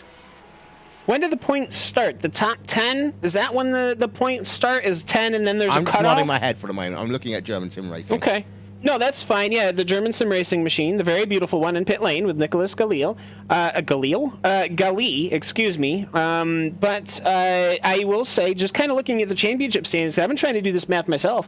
Huge Ass has won 2 races, but they got a donut for Zolder, which means I think obviously at some point the points end. And I'm wondering if it's the top 10 that kind of ends out with points. Huge Ass isn't going to be giving a position to Fitzy, but what it is going to do is give a position to Lowy, I think, as here comes Nicholas you're not Galli. getting my point then. The fact that they were leading this race, they were going to win this race, It's the amount of points they're losing by making a stupid mistake in terms of fuel. I wouldn't. Yeah, well, Huge Ass has put themselves up, but I kind of, with having a donut for that race in Zolder, I don't think they were in the contention anyways to win or compete for the championship, maybe for second position. But for me, I'm looking at the low E racing machine, because those are the ones to me that they're only 38 points behind, and really it is kind of a situation where I would suggest that we still have this championship battle right now between low E Berlin Sim Sport with Tobias Soltau and the Fitzy Motorsport Fighting CRC. Well, we are actually having a look at the low E Berlin Sim Sport team right now. They are in fourth, 22 laps into a stint as we go right now with Tobias Soltau behind the wheel of that Berlin Sim Sport car, heading through the carousel once again. So, pit stop time is happening, and just, of course, we've got to keep an eye out on what's going to go on in terms of your Fusion Red team versus SimSport News Racing as well. I think this one will come down to whoever's the best on and off the pit road here, Cam. Yeah, and actually Watkins Glen is fairly tricky, especially on the entry, because you are taking the racing line, and then you have to slow down, then you have to get into pit lane. And then obviously pit exit, you can certainly go way too fast, as we got a battle right now. Well, it's not a battle per se, but it's Lars Moldenhauer and Kim Koch, as they are going now through corners 10 into corners 11. They got a nice little 3-car Porsche train, and you know, it's difficult. And also another thing you got to think about, you know, Watkins Glen, how much a percentage of this racetrack are you on the throttle too? So it's certainly interesting to see how these guys go. As here comes on the grass on the outside is Nicholas Gully. He's not going to be able to get a good exit. He has to go way on the other side of the curb. They're going to go side by side. Up the S's they go. This is now a battle for position. It's Berlin Sim Sport versus German Sim Racing Blue. The track tightens up. BSS yields the position. Yep, so let's get ourselves another look at that, because that one was intense in towards turn 1. Here's a replay.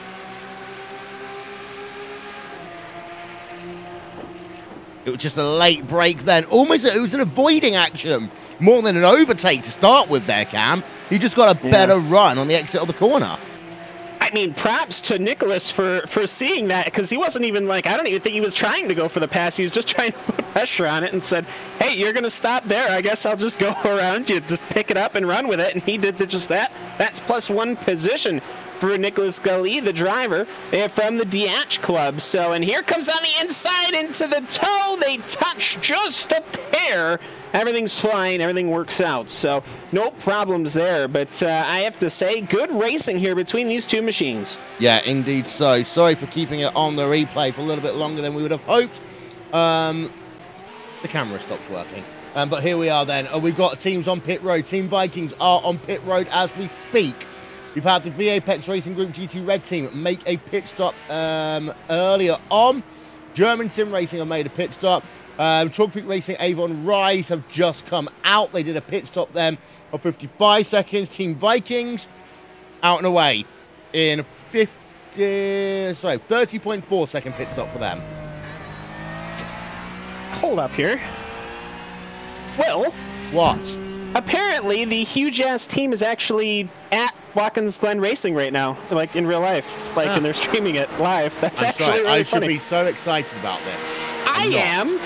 Oh, come on. That's fun. That's good because it's showing how teams are producing not only good teams here in sim racing, but then they want to translate that into real life. I'm just saying that's a big thing.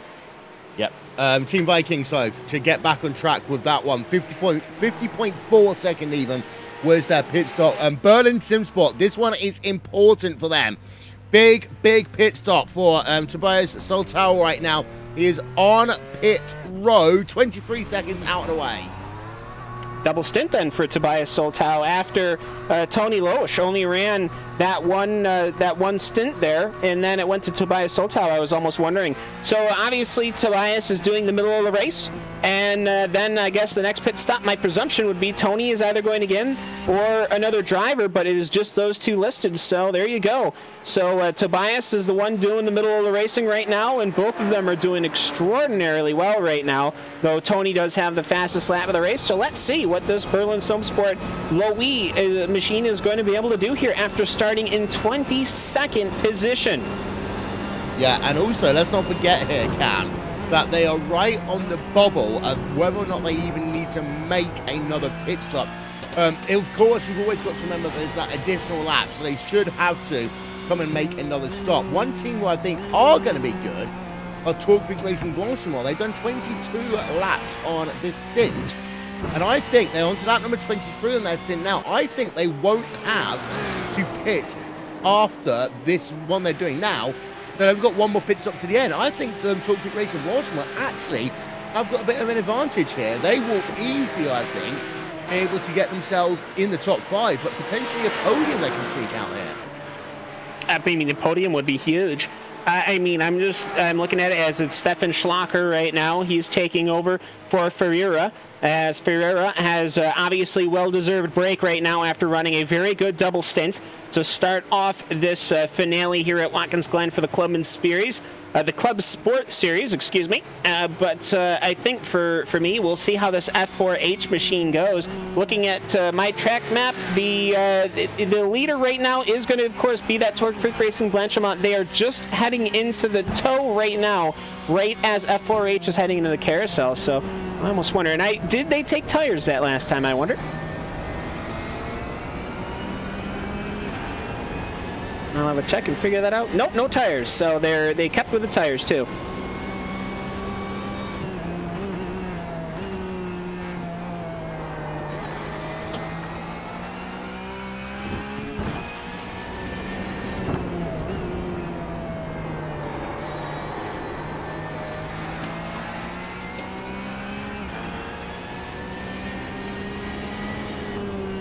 Having a look on board then with the Torque Freak Racing thing, if they come on towards pit road at the end of this lap, they might still have to do a splash. If it's next lap they can go on to, then I think they will, because they do stay out. So yeah, Torque Freak Racing, I think now they're going to be easily good to go to the end of this race, Cam.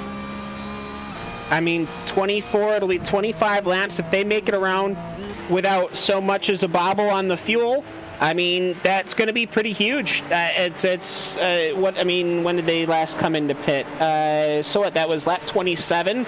So I mean, they should, in theory, after an hour and 47 minutes, be able to make it to the end. That would be huge. I think everyone else is planning on coming in for a splash, as we also have a battle for 10th position as well. So big moves right here. I almost wonder if the Torque Freak Racing boys didn't work together to lighten up on fuel.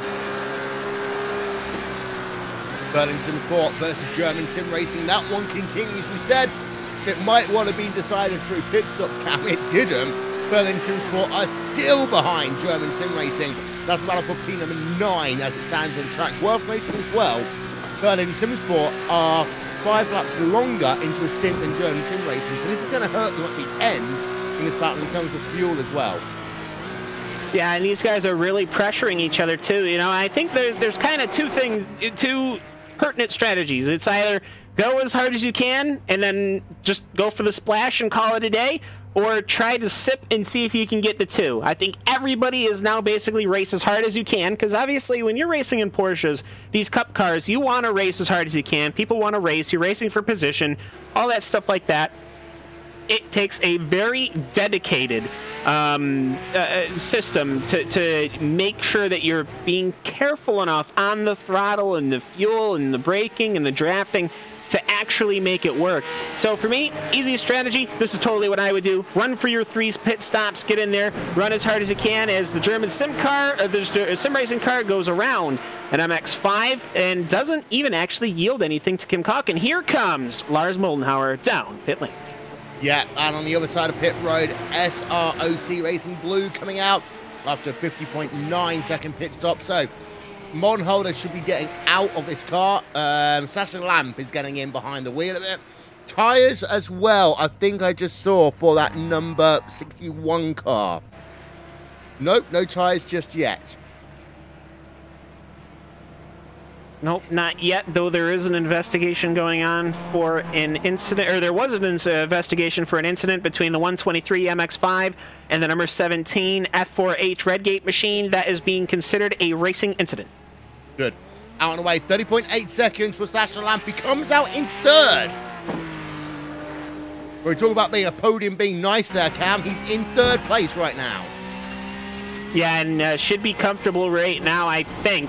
As here comes Tobias Soltau, as he wants to see what he can get. He's going to come out right behind Sasha Lamp, but he's going to obviously, I think, have to come in once again. He's running right now on lap with the stint length here. I just closed that window. Thank you.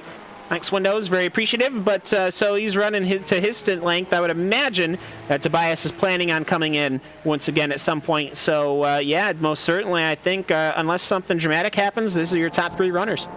SimSport News Race Team, they have done a pit stop. They are out and away, still with the race lead right now. WR Racing B, I'm trying to work where they are right now. They have done a pit stop as well. And then the back end of the racetrack, worldracing.info are 3rd place in class. Fusion Red, by the way, we didn't see this one. They're out of the event, Cam. Ah, when did this happen? That's a 122 machine. 9 minutes ago. Huh, well, let's. I'll take a look at that. It was with the driver of Tobias Soltau. They were fighting right alongside on lap number 9. Oh, you know what? This is. Oh no, that's Fusion Racing that I'm looking at. I'm meant to go look at Fusion Red. Whoops, doodle. But yeah, for Jonathan Dance, very unfortunate for these guys. They had been basically running for the battle all race long, really. Yeah. What that does mean is now a huge disparity in time. Oh. This might be coming. This might be coming back. This might be a big decision. This was Ferreira in the number 17 machine. That might have been the determination of the racing incident. They might have put the wrong number in instead of the 122. They did the 123. No, that is the 123. But yeah, that was the incident. They came out of the carousel. Picture the Porsche, the FRH Porsche with a white and red stripe coming off the exit. They both run over the rumble strips just a little bit. The FRH machine tries to crisscross from the driver's right to driver's left, nips the rear end of the 123 and pushes him hard into the Armco barrier, pushing Jonathan Dance out of the race, and that was determined to be a racing incident. Yeah, we're going to try and see whether we can get a look at this one with Fusion Red. This is one that was still... It's his lap 40, going into the carousel. That bit sorted out, so just having a look then. This is Jonathan Dance, this is him, say, coming up the hill on lap number 40. So let's go on board then with the 123 machine and experience what happened.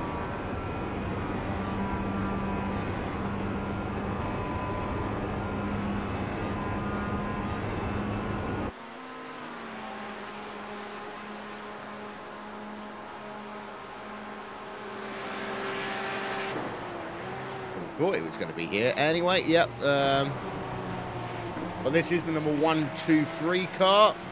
Exit of the carousel. And there we are. Oh, big hit then. Straight into the Armco barrier for that number 123 car. Yeah, and I will say, listening to it, just the racing noise, just the tires squealing, which I love how they've worked that sound. It makes it even more of a haunting incident, just because you did not expect it at all. Yeah. There we are, Jonathan Dance then out of the race in that Fusion Red team as a consequence. Tugvik Racing Avon Rise right now, currently running 5th place in class. Although, it's very interesting that these two Tugvik Racing teams, 2 different strategies then between them. One doing the aggressive, one of them taking, well, I might need to do the splash and dash. Yeah, well, I mean, they might have just done it to where, hey, let's see if this works out for me, let's see if this works out for you. We talk so much about how these different drivers do in these Porsches. They drive them so differently, even though it's a very similar car. Well, maybe one of those drivers on the Torque Freaks said, you know what, I want to try to save as much fuel as I can. I want to see what we can do, and that's exactly what's happened. Yeah, indeed. So 45 minutes then remaining in this event. Oh, rip little Mazda from the huge ass team, I know. As Berlin SimSport, German Sim Racing, that one's still going on. Here's one that will be interesting to keep an eye out on, though. Tugvik Racing Blanchimont, last time by 129.764. They are fuel saving by the looks of it. Lowly Berlin SimSport, they are only 2.8 back right now, Cam. Yeah, and it's sort of one of those situations where you just want to see, you got to wonder perhaps double stinting the tires, perhaps if they're on new tires, how you want to push this, because, you know, it might be one thing having a full fuel tank with 4 new tires, but I can't imagine a full fuel tank with 4 used tires. So it's going to all be how you can push and how you don't want to push. You know, you got, what, that 3 seconds between these 2 drivers? I would obviously suggest for low E to just push, push, push, but at the same time, last thing you want to do is have an incident and throw it all away. Yeah, indeed. So don't forget, tomorrow night it's the final round of this season's 2K World Cup, presented by DES Simulations. Join us from Snetterton as we've got 2 drivers battling out for the championship. That will be 8 p.m. GMT. Round out your weekend on RaceSpotTV. It's actually camped in that very nice little gap between the end of the Indy 500 and the start of the Coca-Cola 600. Very, very nice. And yes, tomorrow it's the weekend of weekends, they call it. I don't know if they make it a big event for you guys over in the UK, but this is the only time of the year that people are going to watch. Really, you're going to watch Monaco and F1 and IndyCar here in the States.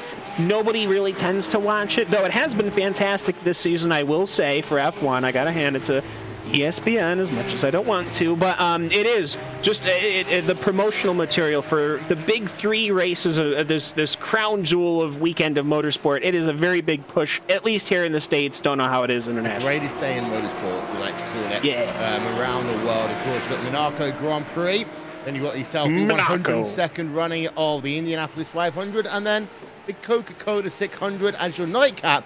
But there's also other events going on around the world as well. So the greatest day in motorsports is on tomorrow. And yes, I do call it Monaco. Get it right. I mean, it's Monaco. I don't know. It's Monaco. I've never, your aluminiums and your Nickies. I will say, I'm looking right now at Fitzy Motorsport trying to get around the Team Vikings Berserkers car. They backed off, and then Nicholas Galli has passed the Fitzy Motorsport machine. So we also kind of got to keep an eye on this Fitzy car. They're not in a contention to get laps back. They're what, 6 laps down still? They're not going to get anything back. You know, there's no cautions or anything like that, but it's still important track positionally how they're going to go, because here comes Sven Demmel. The Porsches all seem to be really grouped up together again. Yeah, just having a look, by the way.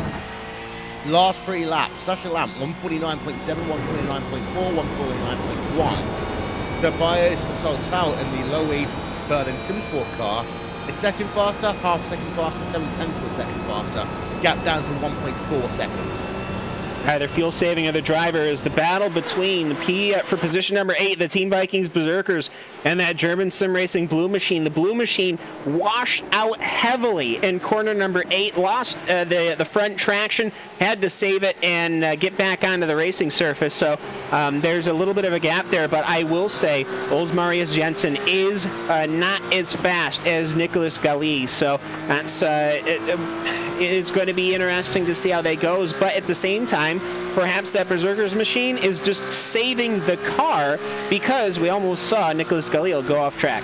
Yeah, 2.8 seconds was faster as that German sim racing team that last time by over Team Vikings.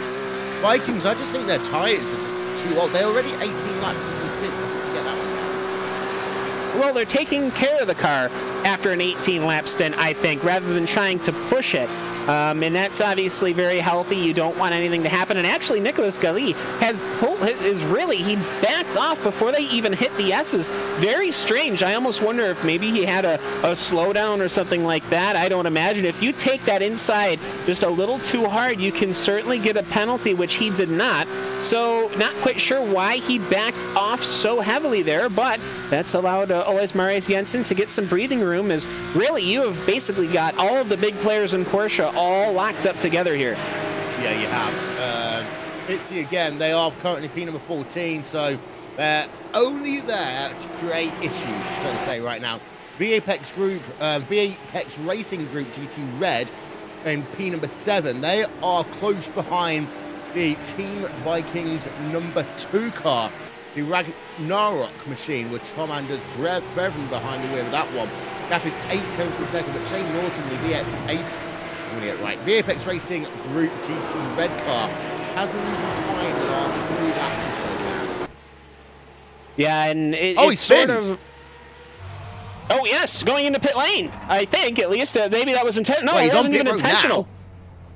Well, you have to now, but yeah, not intentional. Oh, you know what? If he just straightened that wheel and kept going backwards, that could have been the coolest pit lane entry in the history of iRacing. Yeah, let's have a look at a replay then.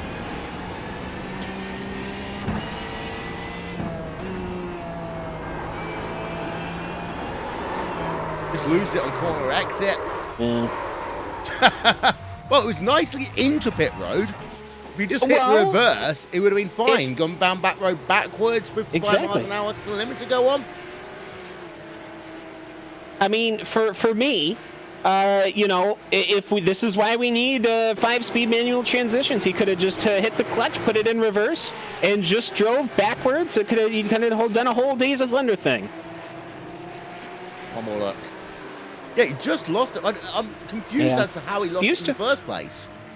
That's a normal thing. You got the weight of that Porsche motor in the back. You've got some used tires on it, and then you throw it in there. It already had a bit of a damaged wing.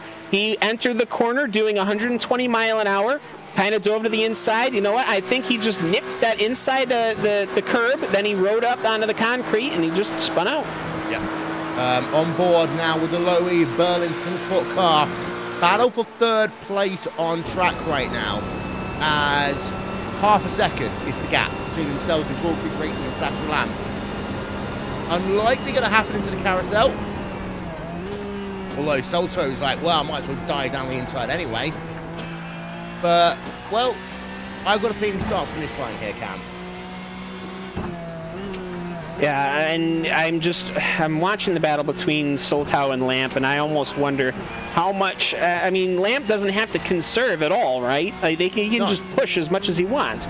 And Soltau, I think, still is going to have to come in for a splash, right? That's what we've said. So, I mean, it's difficult how aggressive you want to be if you're Sasha Lamp. You know he's going to have to come into pit lane anyways. You know, obviously, if he's faster than you, let him go, and we haven't seen that from Soltau, but I just wouldn't risk getting in a collision. Well, having a look then with Soltau. And again, for Soltau, he does need to make a splash, but it'll be a very short splash. Not on the likes of Hugh Jas, for example. He's on the same lap in terms of his strategy as F4H Motorsports. And he's one to the good compared to Team Vikings, Talk Creek Racing, Avon Rise. 3 better than German Sim Racing. Now, the lane is still pretty hefty. As far as the distance you have to travel, and for me, if they're going to really give you wheel, I would just get out of the way and honestly save fuel sitting behind them anyways, just to see what you could do. Have them pull you around. The good news is it's a 55 mile an hour pit road. It's not 35 or something, for example, which is so slow. Yeah, 37, I think it is. Yeah. And, you know, so it is a normal, what we would consider normal. I mean, to be fair, it's highway speed, so, I mean, that's still, you know, fairly sketchy. But I would just, you know, if he's going to give him wheel, because here comes Soltau again. He's trying to go to the inside, super late on the brakes. And Central Lamp, I don't even know if they just looked in the mirror. They just went, well, you're already on the brakes, so I'm going to go. So I don't know if I'd take the risk. I wouldn't yet. A move like that could put both of them out of this event as well, especially down at the carousel. Yeah, they have paved over a Cam, but you still hit. I mean, the purpose of a gravel trap is to slow the car down. You have pavement and you hit, you're going straight into the tyre barrier. Simple as that. Yeah, I mean, you know, once your traction is broken and you're sliding anyways, yeah, that's what's going to happen. As here comes Soltau, and I almost wonder, has anyone told Lamp that they're not really racing for position? As here comes Soltau, great move on the outside. There's the door bang. That's exactly what you didn't want to see. There goes Tobias Soltau into the dirt. And this is, of course, a battle in the championship as well. He needs to make sure that that car is still drivable. It looks okay, but replay coming up for you. That's not what you want to have happen. No, 2 perfectly healthy cars going into that corner and 2 damaged cars come out. That's not what you want to see. Here we are then, down into the hill. Tries the outside line. And there's the door bang. Simple as that. 1, 2, bump. That might be investigated as well. Most certainly could be, but I would look at that almost as a racing incident. You would expect the Torque Freak car to come up because he obviously has a shorter turn radius. because of the apex, and of course the Berlin Sim Sport was what you would consider the quote aggressor out of that one, because they were the ones looking to make the pass on the outside, which is a difficult maneuver. But you never know. It's a live marshalling booth. You don't know what could happen. There was completely legal going in side by side, but just door-to-door contact and threw it out in the dirt. I just can't see why it was worth it for Torque Freak to do that. I know. German Sim Racing are up into P number 8. They're hunting down the berserkers of Team Vikings right now. Ole Marius Jensen behind the wheel of the number 1 machine. Number 99 machine is about 4 seconds back as they come past the start finish line. This is a nice little three-way battle going on right now. Yeah, most certainly. And, you know, it's kind of few and far between to find good little battles here, as these cars are going by right here, 13, 14. And, well, there's the number 9 car. But, yeah, for Kevin Enderman with that S-Rock car, and for Sim Fitzpatrick for the Fitzy car, these guys are completely separated by laps, excuse me. So I'm obviously in a completely different section of this racetrack, Will, but these guys completely being separated. But what can you do? Yeah, German Sim Racing in the tow over Team Vikings Berserkers. There we go. Looking down to the inside. A bit weak on the brakes actually for German Sim Racing. They've had that issue all day long, but better in the second phase of the carousel. Pulls themselves alongside as they come in towards turn 6, but not going to get able to get the pass. No, you don't want to try the outside of this corner. It's too steep. There's no traction out there. You hit the grass, your day is done. Actually, speaking of hitting the grass, the Team Vikings does. I have found the cars on the racetrack, Will, so I can actually, you know, commentate on them, which is great. But actually, here comes Kim Coach onto the inside, trying to take up in a mistake from Nicholas Gali, but Gali has actually recovered fairly well, leaning the car away on the outside as they're going to go into the heel. Can we repeat what we just saw a lap before? Here we go. They will decide to keep it nice and easy and keep our blood pressures down in the booth. Actually, okay, I thought he was going to try for a lunge up here in corner number 9, which you do not want to do, and they've straightened themselves out. Yeah, you talk about not wanting to overtake in 6, though. That's exactly what you just did when you are on your extended bathroom break. Ah, yes. The extended pit stop where we had work being done, and actually, I almost saw the Fitzy car completely demolish an MX-5. I almost say we might want to take a replay of that one. Might not have been a consequence of position or anything like that, but just Sam Fitzpatrick of the Fitzy Motorsport was getting pursued by the S-Rock Racing Blue, and almost 8. I mean, quite literally 8. He almost put the MX-5 in the front trunk of that Porsche. Well, here's a replay then. What corner? Second to last corner? This is through 10. Yeah, this is through 10. Yeah. So here we are then on board of Sam Fitzpatrick. And you see that car, that MX-5 was all the way on the outside line, allowing all these 3 cars to go past. Oh, Fitzpatrick having to get off the gas very last minute there. Yeah, and he slammed on the brakes and locked them up too, and that allowed the S-Rock car to get by to no consequence, obviously. But yeah, for the WR Racing B, the Stene Rene Christensen, he let the Porsches go through on the inside. Obviously he was going slower. But yeah, that almost got devoured, I think, by one of those Porsches. That would have been horrible for Fitzy. Let's be real here. Yeah, Berlin Sim Sport, by the way, have made a service. 37 overall, 13.9 in terms of their stop. That's something that's going to be worth keeping an eye out for the Lowy Berlin Sim Sport team later on. German Sim Racing, however, versus Team Vikings, they are back down into the heel corner. Bit more of a gap, though, this time between the two of them as they enter turn number 9. Yeah, and you kind of want to keep yourself nice and easy here through these corners. We were talking about earlier, you know, people think it's pretty scary going through some of these corners, but ultimately, as you can see now, Sasha Lamp has really pulled out a massive gap almost between 8 and 9. Or 9 and 10, excuse me. You can't even see the cars together. There's a couple of cars pulled on pit lane. S-Rock Racing Blue is pulled on pit lane. Oh, look at that dummy! German Sim Racing, a dummy of dummies on towards pit road. I'll have to take a look at this one here, but yeah, as you're looking at the replay, or no, I was looking at the replay. I see what you do now. Okay, yeah, most certainly. I just want to listen in for a second, Cam.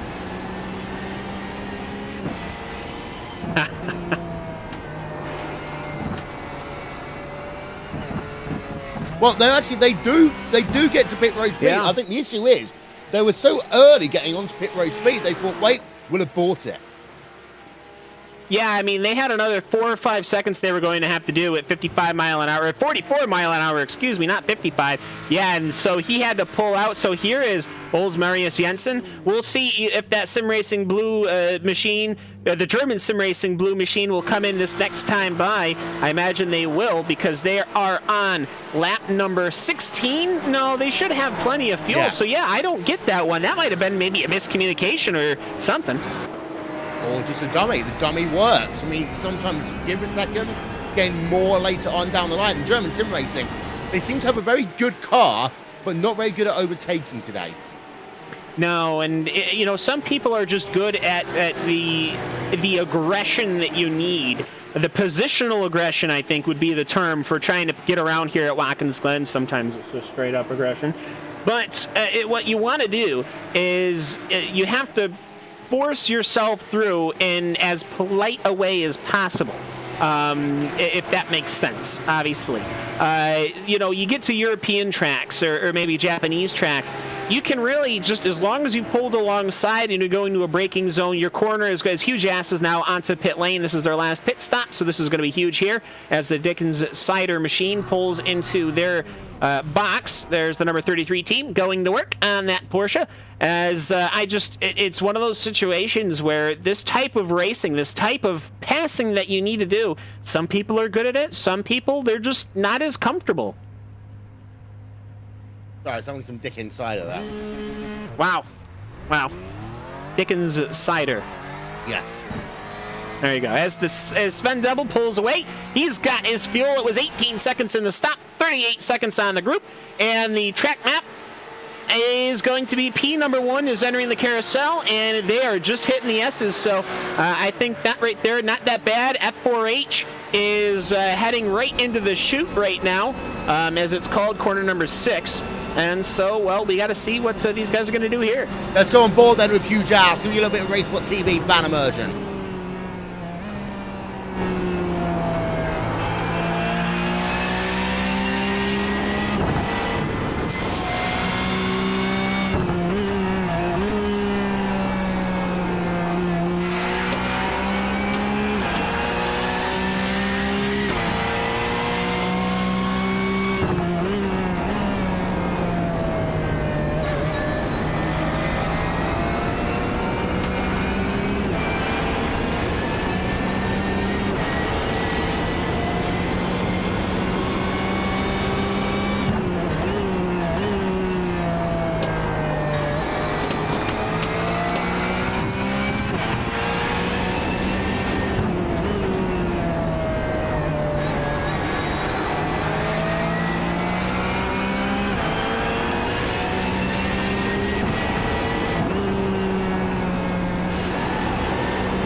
Well, there's then demo. Of course, we won't get a comparable lap time until the end of this lap, but looks as though the second sector, third sector of that last lap were pretty strong there, Cam.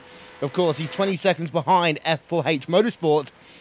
We think that Redgate might be able to make it. If they do have to make a splash and dash, it'll be a very short splash and dash.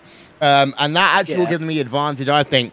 It'll be close between them. I'd say about 4 seconds right now. Yeah, and for me, it's pretty straightforward. You've got Fitzy Motorsport. I almost wonder if they're trying to hustle Stefan Schlocker and the F4H Motorsport machine. Which, if I was if he gave Schlocker wheel, I would just say, well, you can't let him by, because then what if he slows you down? So it's one of those odd situations. I will say pitting late is obviously the best. I think Huge Ass had to pit that time by. They might not have had the fuel to make it around one more time. And so for me, it's we'll see. How many laps does this time by? That will be 16 laps. So technically, they should be able to break it out past the 20. So it should be a very, very quick stop. And it means that is going to get very interesting. A 1:47.946 for Stefan Schlocker. Yeah, indeed. So Fitzy Motorsport, Sam Fitzpatrick then. We've been keeping an eye out on him because, of course, he's in P number 14. But there's a lot of action to go on here. And, of course, Fitzy came into this one as your championship leader. Whether or not they lead with the championship is another question. Let's go and have a quick look, by the way, at the SimSport News race team. They have got, I get this, 2-minute advantage now over WR Racing B. Is that all? Yeah, that's, you know, it's just either between the traffic or the pit stop or what, I don't know. But yeah, massive. I almost wonder if perhaps everyone might have taken tires. No, Jacob Toff's both with a 35 and then a 38, and everyone else is basically out of the race. So really, it's kind of just a two-car run right here, and that is a little bit sad, but B, in a way, I mean, what else can you do? I mean, a 2-minute gap. I mean, hey, not a bad day. Yeah, indeed. So having a look then, as it stands, and well, SimSport News race team Jacob Toff's behind the wheel of that one. Of course, live timing and Sky in the last 20 minutes of this event. Go to RaceSpotTV/live. Let's go back to Berlin SimSport for the moment then. They are currently 1.2 behind Torque Freak Racing Blanchimont. Now, this will be important, actually, because we think that Berlin SimSport are on the bubble of when they can make it, Cam. Torque Freak Racing Blanchimont, we know, can make it to the end. So this could actually be for overall end position. Yeah, and that's going to be very important, obviously, with how the championship points. We've got to remember this is the final round. They've been racing since January, once a month since January. This kind of beginning tier into what would be considered the what would be the hierarchy name that you would give this? The Neo Circle, as it were. Well, because for me it almost takes away from DGFX at that point. You know that the big leagues, I would have to say, of iRacing, endurance racing. This is kind of that first leg, that first ladder, and you know, I'm surprised. Hopefully, as these go on, I think this is the inaugural season. Hopefully, as we get more seasons, we'll get more people interested in MX5s and whatnot. And you know, of course, my stupid suggestions. I'd love to see a quick little hour-long race before the Neo races with these teams. But you know, hey, that's just me. You know, I think it's interesting. It's growing, and I think no matter what, if you win that championship, you'll forever be known as a championship winner in a Neo-sanctioned series. Yep. Although we have to talk about Neo, of course, and Neil Heckins basically looking after it by himself now. Yeah, I know. I've been to his house, you know, twice. Is it nice? It is. Oh, good. Yeah. Don't come to my house. It's not. Low Berlin SimSport down to the inside position is complete. Oof, well, there you go. Nice and easy. Make it easy and just keep yourself on moving. You know, he gets by Sancho Lap finally. He caught up, got the pass done. He did actually make up quite a pretty big berth, which I almost wonder. That means that Lamp was saving up some fuel or something, and that was obviously they had that incident earlier and got through clean this time by. Don't want. I think Lamp decided, you know what, it's not worth having the risk for an incident. Yeah, and I'm just actually having a look between Lowy Berlin SimSport and F4H Motorsports right now. I think that in terms of strategy, it will still, Lowy will still be in the third place, even if F4H do have to make a splash, because of the fact that you're only going to really have to take about 10 seconds worth of fuel, and the gap is currently 48 seconds. Lowy would need to gain about 10-15 seconds in the last 21 minutes. That's going to be a very tall order. It is, and speaking of tall orders, the leader of the race right now has been trying to get by the V-Apex Racing GT Blue. He finally has gotten by in the chute, corner number 6.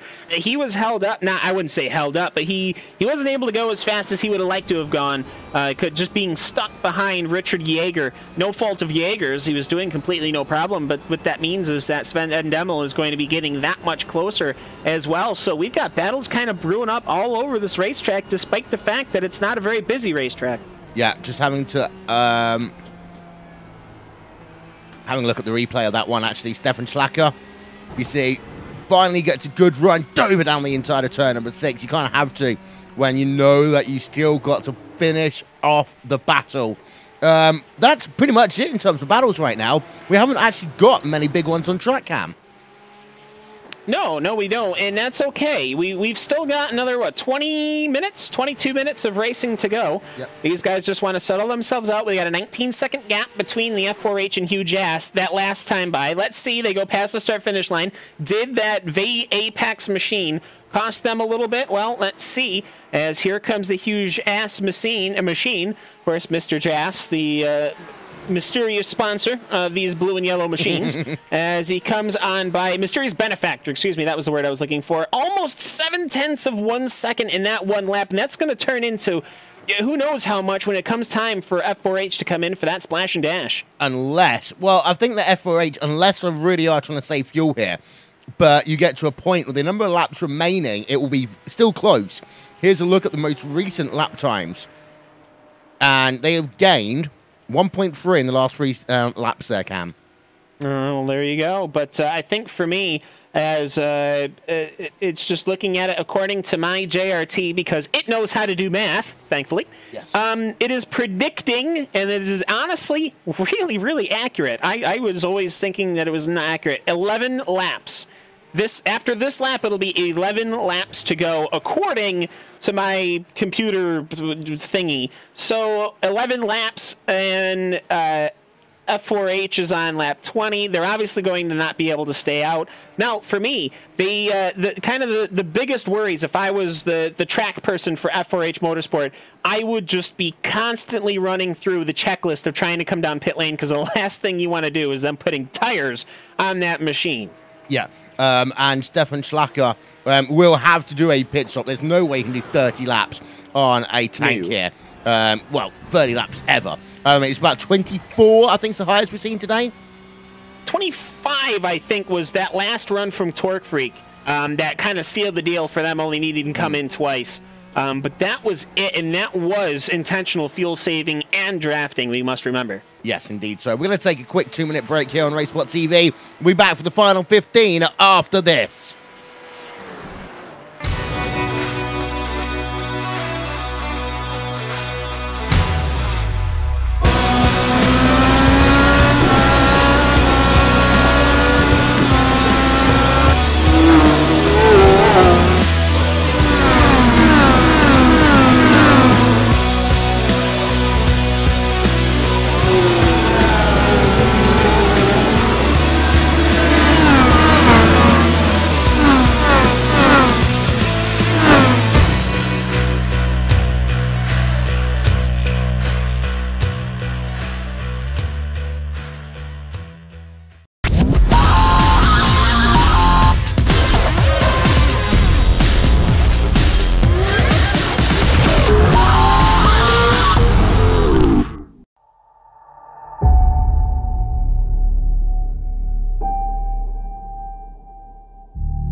Don't forget, tomorrow it is the finale of this season's 2K World Cup presented by DES Simulation. It'll be here on RaceSpotTV streaming live on iRacing Live from Snetterton. 300, myself and Jake Sperry will be with you for that one. Been having a look then at Stefan Schlacker. He will be on pit road in the next 4 laps. We arguably think, Cam, it might be as early as next time around. It certainly could be, depending on how aggressive they've been, because we don't know how these lap times all came in as far as who was in the draft and whatnot, because you can make up a substantial amount of fuel in the draft and on and off the throttle. So we'll see here. I don't see them coming in this time by. I think that as they don't, I think it'll be maybe next lap, maybe the lap after that, because that'll be 24. That'll be comfortable as they are going right now. Following behind the VAPEX Racing Group GT Red of Shane Norton. So they're going to have a bit of trouble because they're going to have to back way off because that car is damaged, the VAPEX one. So going very slow up the S's compared to what you normally would, going along on the outside, and there you go. So F4H just losing a bit more time. That was a 147.7 last time, huge ass, a 147.3, so they got continuing to come down. Yep, and we've got an answer. Thank you to Julian for that one. simrc.de. Yes, thank you. It's taken us long enough. Jake Sperry needs to invent a Google for iRacing drivers.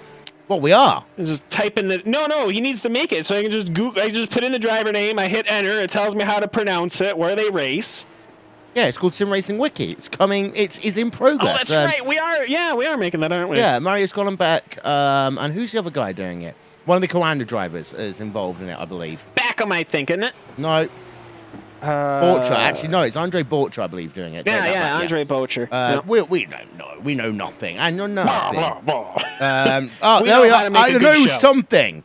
I know when teams and drivers will normally come on towards pit road. Except that's a different team. That's Team Vikings on pit road. Okay. So what have we learned that we don't know? We know something.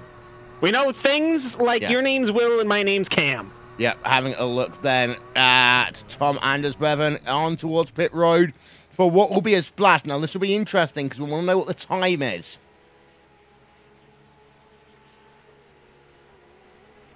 Over 10 seconds. 10.4.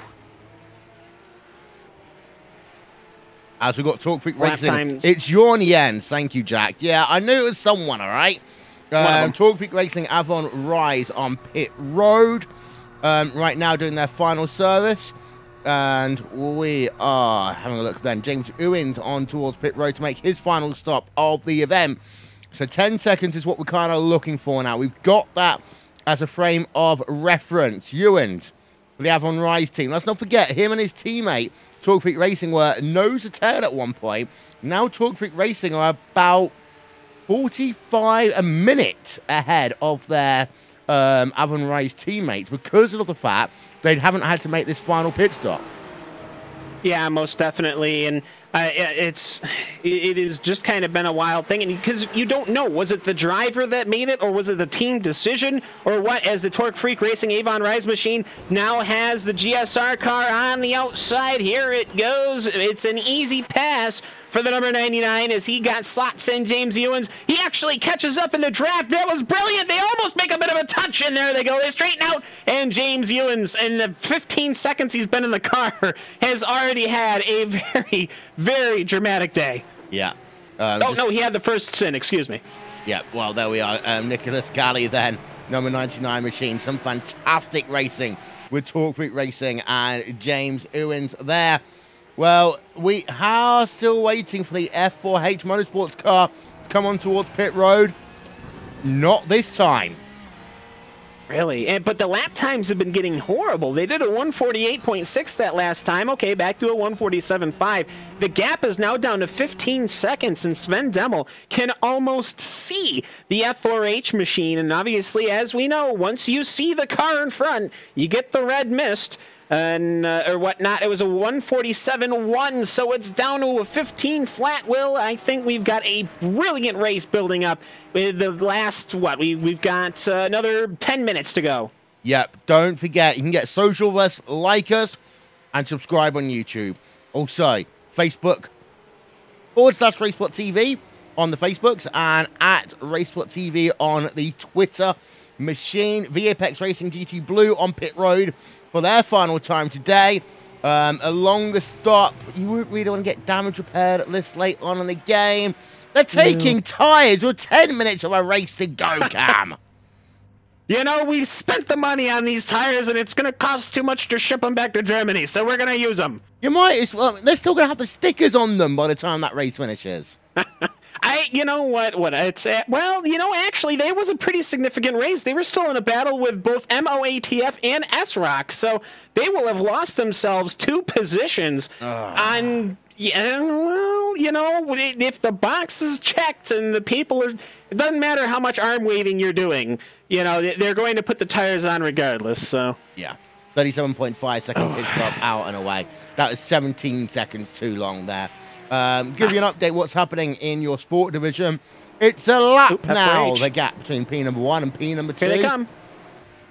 Here comes Stefan Schlacker, almost hits the water barrels. He lost the rear end. He almost wrecked it there on lap 74, but Stefan Schlacker now for the final pit stop. There you go, Will. We were somewhat correct. 25 laps. Yep, and here is Stefan Schlacker. This is him on towards pit road there in the replay. Slows it down. Hello, Bottles, my old friend. He comes out, though. He's fine. 6, 7. 7.4 out and away, but he has lost the race lead. Yep. Worth noting, by the way. Here's an interesting one. Talk Freak Racing did actually come in and do another pit stop. Really? As did Lowy Berlin Simsport. They've each done another pit stop. But we were, by the look of it, with the time remaining in the event, I don't think Talk Freak Racing had to. That's the issue. I don't know how many laps they had ran. This is the Sancha lap. This is the Blanchimont car. Wait a minute as well. Lowy Berlin Simsport, another team making a stupid mistake. They did a 30.9 second pit stop with Tony Lowich then. They took tyres when they didn't need to. Yeah, well, that was 4 laps ago, though. So, I mean, you had... Yeah, well... Yeah, I mean, I don't know what to tell them. I mean, that's the thing. You got to plan these things out. Maybe the car was just... With the damage that he had on the rear, well, of course, he picked up the damage in an incident after that pit stop anyways. So, yeah, I mean, you know, it doesn't take much, you know. In these beginning series, you just start to learn how to set up the car. You get comfortable with the teammates, get comfortable with changing it out, and then you forget the fundamentals. And that's how to make that plan, that fundamental plan. You don't want to take tires in your last pit stop, and that's what I think most of these teams have ended up doing. Yeah, and that's the very crazy livery then. The Lowy Berlin Simsports car literally sliced together as Tony Lurch then works himself up the S's once again. 7 minutes to go. Here's a look at your standings. First of all, in your clutch, you know, we've gone backwards this time. And there's your 7 drivers in your sport division. Simsport Race Team, they are 1 lap ahead now of WR Racing, Fusion Red in 3rd, World Racing.info in 4th, Disabled Motorsport in 5th, Fusion Racing 6th, Clubsport admins, they don't exist. They're just there on a piece of paper to confuse me. And then what? Papers are very confusing, Will. They are. So then we've got ourselves the club division. And Huge Ass are leading by 10.1 seconds over F4H Motorsports Redgate. TFR Blanchimont in 3rd. Lowy's Berlin Simsport in 4th. Team Vikings in 5th. German Sim Racing, Talk Peak Racing, Avon Rise, and Berlin Simsport. They are your top 8 right now. Huge Ass leading the way. We did think they might have almost thrown their race away at one point. But the important thing is they are still going to now. With them, if they do win this race, we'll find out in 5 minutes and 50-odd seconds' time, they do win the championship because of how poor Fitzy Motorsports has been today. They are currently P14. There's only been 2 retirees in your club division. They were German Disaster Racing and Reverend Racing. I mean, Fitzy was the one who let themselves down. They have nobody to complain about. They just touched the grass on the right. They crashed into the inside wall. There's nothing else you can really say about it. Now, of course, it was a racing incident. It's not like they even made that big of a mistake. We're talking a couple of inches to the right rear of that car, but that was enough to send it into a spin. I mean, you got to remember just how much grip the Porsche is expecting on that rear end as Sven Dummel works his way now into corner number 1 with a 10.2 second lead, and it is nothing but growing. So yeah, for Stefan Schlacker, there just doesn't seem like he's going to be able to catch up Sven Dummel, but yeah, it's just been one of those races where we thought that one thing was going to happen, and, well, as it turns out, we were not correct. Yeah, indeed so. So, having a look at QJAS, 11.3 seconds is the gap now over F4H Motorsports. And, well, the interesting thing is that QJAS have done everything they needed to do in this event. Qualify on pole. They've led. They've had an interesting strategy, but it's paying off for them at the end. Bitsy, we did say they just needed to finish in the top 5, and then they went and binned it. Yes, they did, and there was like the premonition commentator's curse, Will. Yeah. I will say, though, UJS didn't take tires on their last pit stop, so, hey, there you go. That's why you win the race. Well, they didn't need to, of course. I mean, they are 13 laps so into a stint. They have got a little bit of traffic just ahead of him in terms of the Mazda MX-5 of the SimSport News race team. 3 minutes 51 seconds remaining in this one. Well, this is when you want to kind of be a little bit careful. Bitsy are ahead on track right now.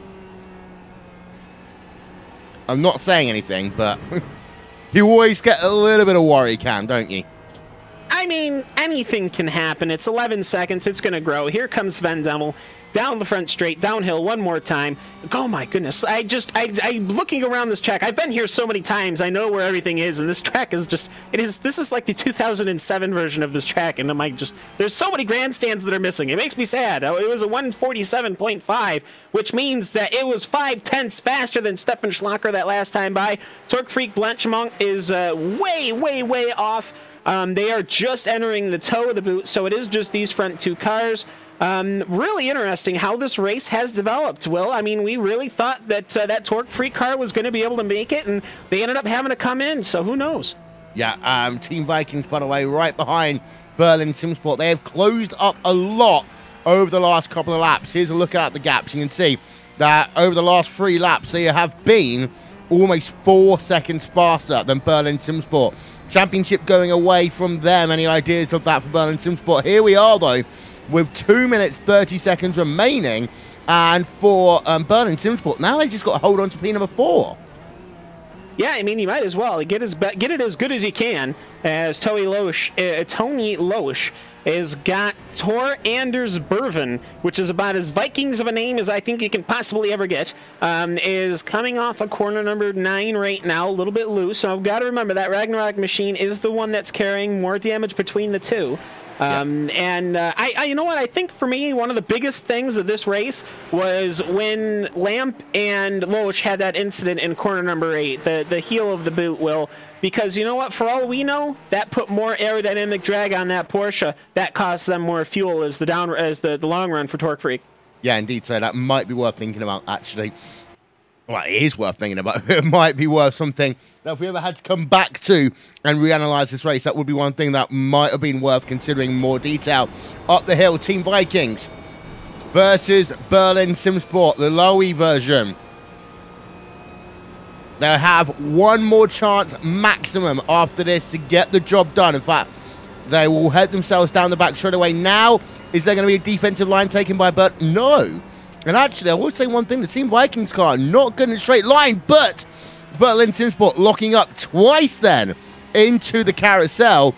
Also, just having a look on social media, I was just wondering about Huge Arse. They're saying that, saving money on drivers, saving money on tyres.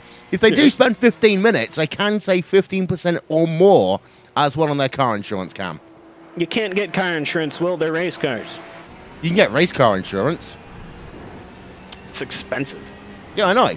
That's why spending 15 minutes can save you 15% or more on that as well. Hey, good. I have life insurance, and there's an actual box that says I won't race a car for the next couple of years, which makes me sad. Oh, as we have German Sim Racing just keeping, German Sim Racing, Team Vikings again, keeping that pressure on as we come down to the white flag lap now. One more lap to go. Well, in fact, we're not even going to make it one more full lap because into the final two corners for Huge Ass. And Huge Ass now, one more corner to go. The time should expire now. And Huge Ass on the final lap will take the checkered flag. And with that, the championship. Team Huge Ass win here at Watkins Glen International. And Team Huge Ass wins the championship. Absolutely fantastic drive from the Huge Ass organization. And a wonderful job they have done in these Porsches.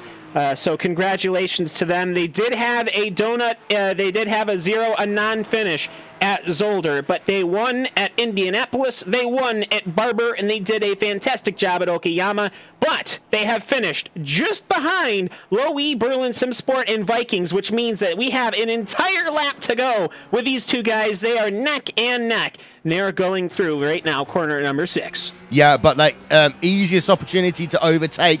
That one's been passed already, Cam, because that would have been into the carousel. But Team Vikings just don't look as though they have the straight line speed.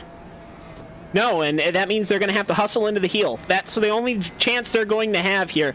As I'm looking at everyone else has crossed the start-finish line outside of Sasha Lamp and Richard Yeager, which aren't fighting for position. So this is it. The last two cars on the racetrack for the end of the season, for the inaugural season of the Club Sport Championship, is going to be a fight for position, Will. Yep. Tor Anders Bevan then. 2 corners now left to go after this one. Not quite close enough. It's about 4 car lengths between them.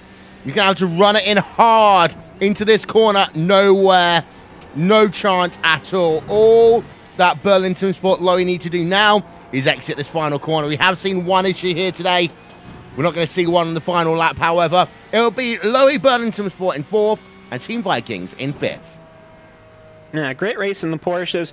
I could have wished we had a great race in the MX-5s. They had too many incidents, unfortunately. A couple of Porsche-assisted incidents, too. But congratulations to SimSport News race team as well, as they had one in the MX-5s. Yeah, indeed so. So, we sometimes forget about the lower classes. But yeah, SimSports race team, Jacob Toft taking victory there.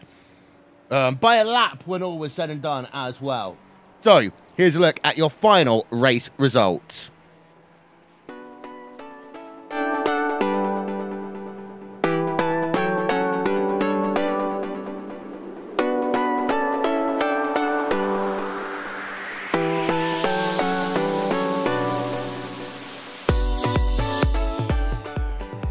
Huge Ass, number 33 machine, takes the victory and takes the championship in the Club Sport Series powered by DGFX from Watkins Glen, USA. F4H Motorsport Redgate coming home in 2nd place, 12.6 back. Torque Creek Racing Blanchimont, they do get a podium then, 115.6 behind. Lowy Berlin SimSport come home in 4th, and Team Vikings, last of the drivers on the lead lap, in 5th. German Sim Racing in 6th, Torque Creek Racing Avon Rise in 7th, then Berlin SimSport, Team Vikings Berserkers, and the Apex Racing Group GT Red round out your top 10. The most important thing to note on page number 2 is Fitzy Motorsports. They had a crash right at the start of this event, and it put them out of championship contention. Over to the 6 drivers in terms of your sport division, and it's SimSport Racing News who come home with the victory. In the end, actually, by 2 laps over WR Racing B and Steen Rene Christensen at the end. Fusion Red in 3rd. Then you've got yourself WorldRacing.info in 4th, Zabel Motorsports in 5th, and then Fusion Racing round out your field. We're going to take a quick break here on RaceSpotTV and on iRacing Live. It'll be time for post-race interviews next. This is the Club Sport Series powered by DGFX.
chair of the Indianapolis Motor Speedway.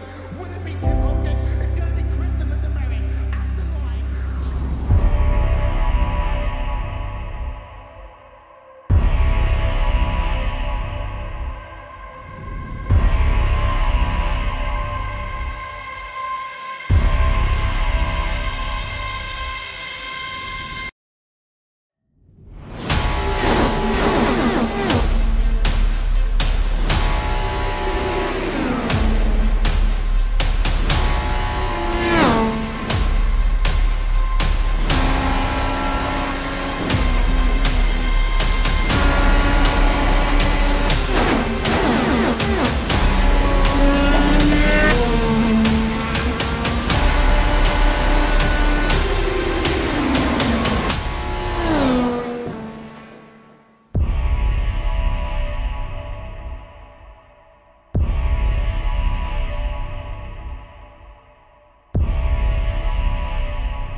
Welcome to post-race coverage of the Clubsport Series presented by DGFX from the finale at Watkins Glen International, where Team Huge Ass were able to take themselves a victory and with that, the championship. We've got two of the team here now. We've got David Haynes and we've got Jeff as well.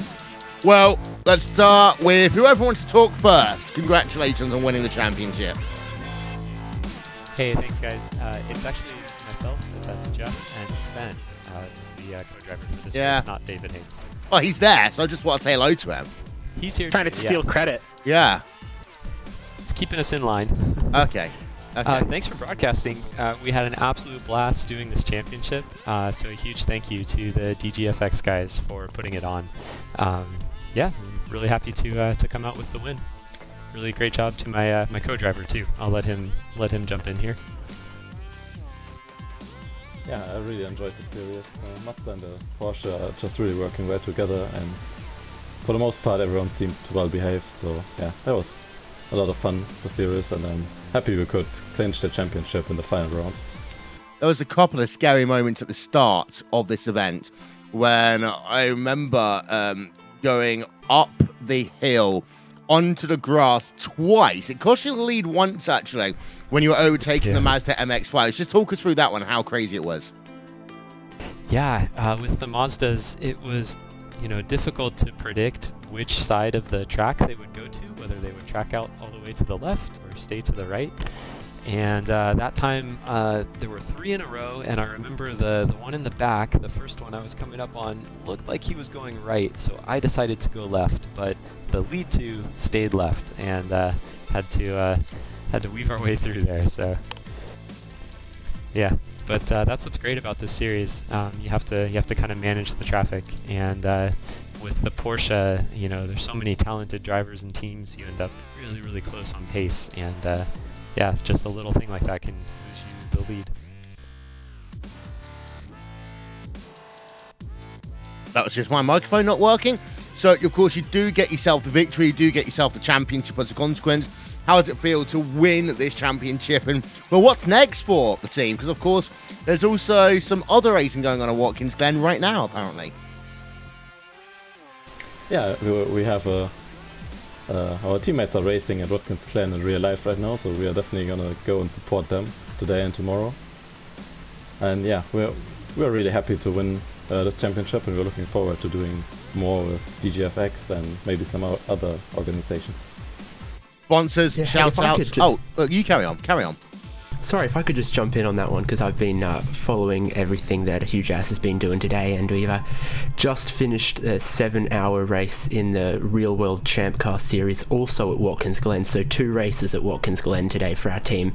First place, really good job by Jeff and Sven here in this series, but we also managed to come across 5th of 28 cars in our class in the Champ Car Series. It's another 7-hour race tomorrow that's going to be live on our YouTube channel, so a great day for Huge Ass, therefore a great day for the world. Indeed. Who do you want to give a shout out to from your guys? Yeah, there's a South Park reference in there. It's amazing. I like it. Sponsor shout out. Who gets it done? Well, we definitely want to thank our primary sponsor, Dick Cider. So yeah, nothing like a Dick Cider after a tough race like that. Well, thank you very much. Yeah, we've got more. We've got more. A little more. Just a shout out to the whole team: Alex, Tom, Travis, Evan, Nate. Trying to think of who else. Cofford, Fawcett, everybody, Clank, Derby. everybody, Derby. Yeah, everybody at the real race this weekend. Yeah, shout out to those guys. Well, I just hop in here for a second. No. Well, I have to. You'll like it. Okay. Out of all those people that you did not thank RaceSpotTV, why is there no RaceSpotTV sticker on your car? We need to get one on there. We'll put one on there. Would y'all be willing to send us one? Yes. I don't know. That department. We'll have to run it by the CFO, but I bet we could work something out. We'd love to have you guys on the car. Thank you. And of course, it will make you 0.2 of a second faster, as is Absolutely. well known around the world. That is Team Huge Ass, by the way, winning out in one division. We've got SimSport News and Jacob Toffs. Of course, they came home with victory in your sport division. Jacob, congratulations on what been a good win for that number 116. We all started off very crazy, and then by the end, you were by yourself. Yeah, the first stint was a bit crazy. Half the field crashed out, and I just tried to keep it clean, and then I handed it over to Gianni, and he kept it clean, putting in some pretty decent lap times. And then obviously P2 had their crash with the Porsche, so I was left to just bring it home on my own, really.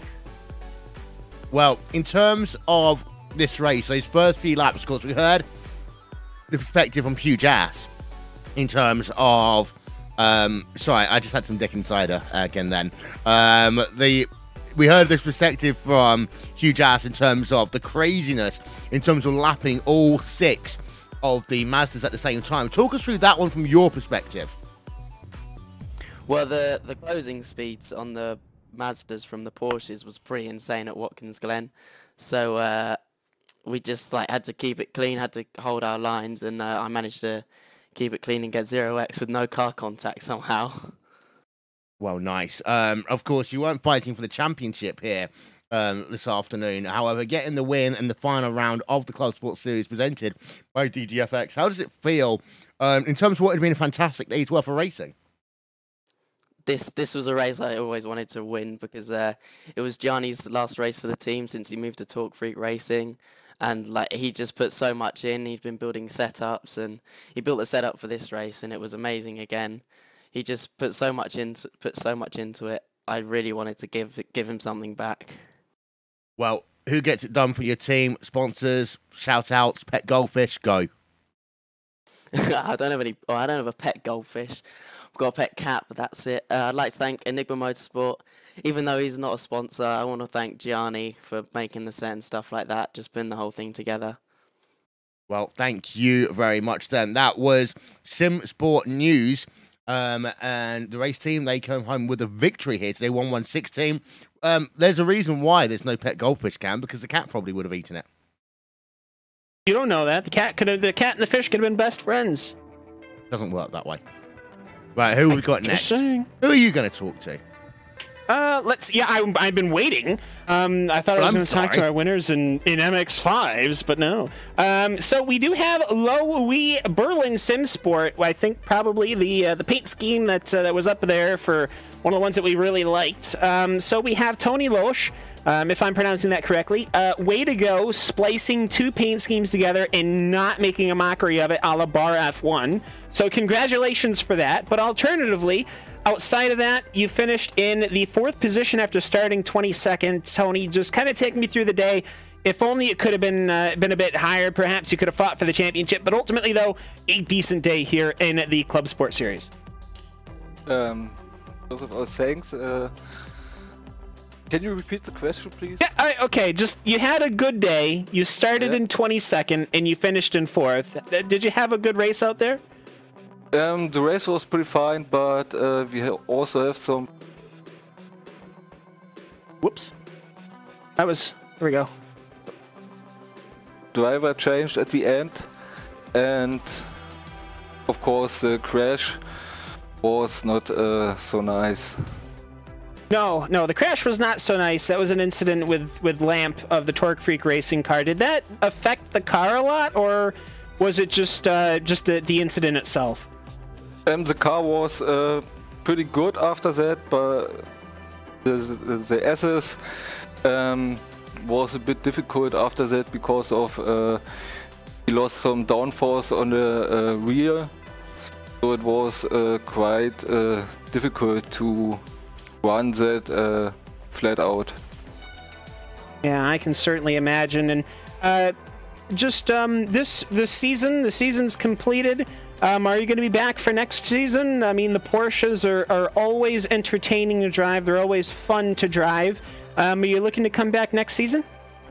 Pretty sure, yes. It was really fun to drive. The Porsche is a really great car, and the season is great, and I'm pretty sure we come back.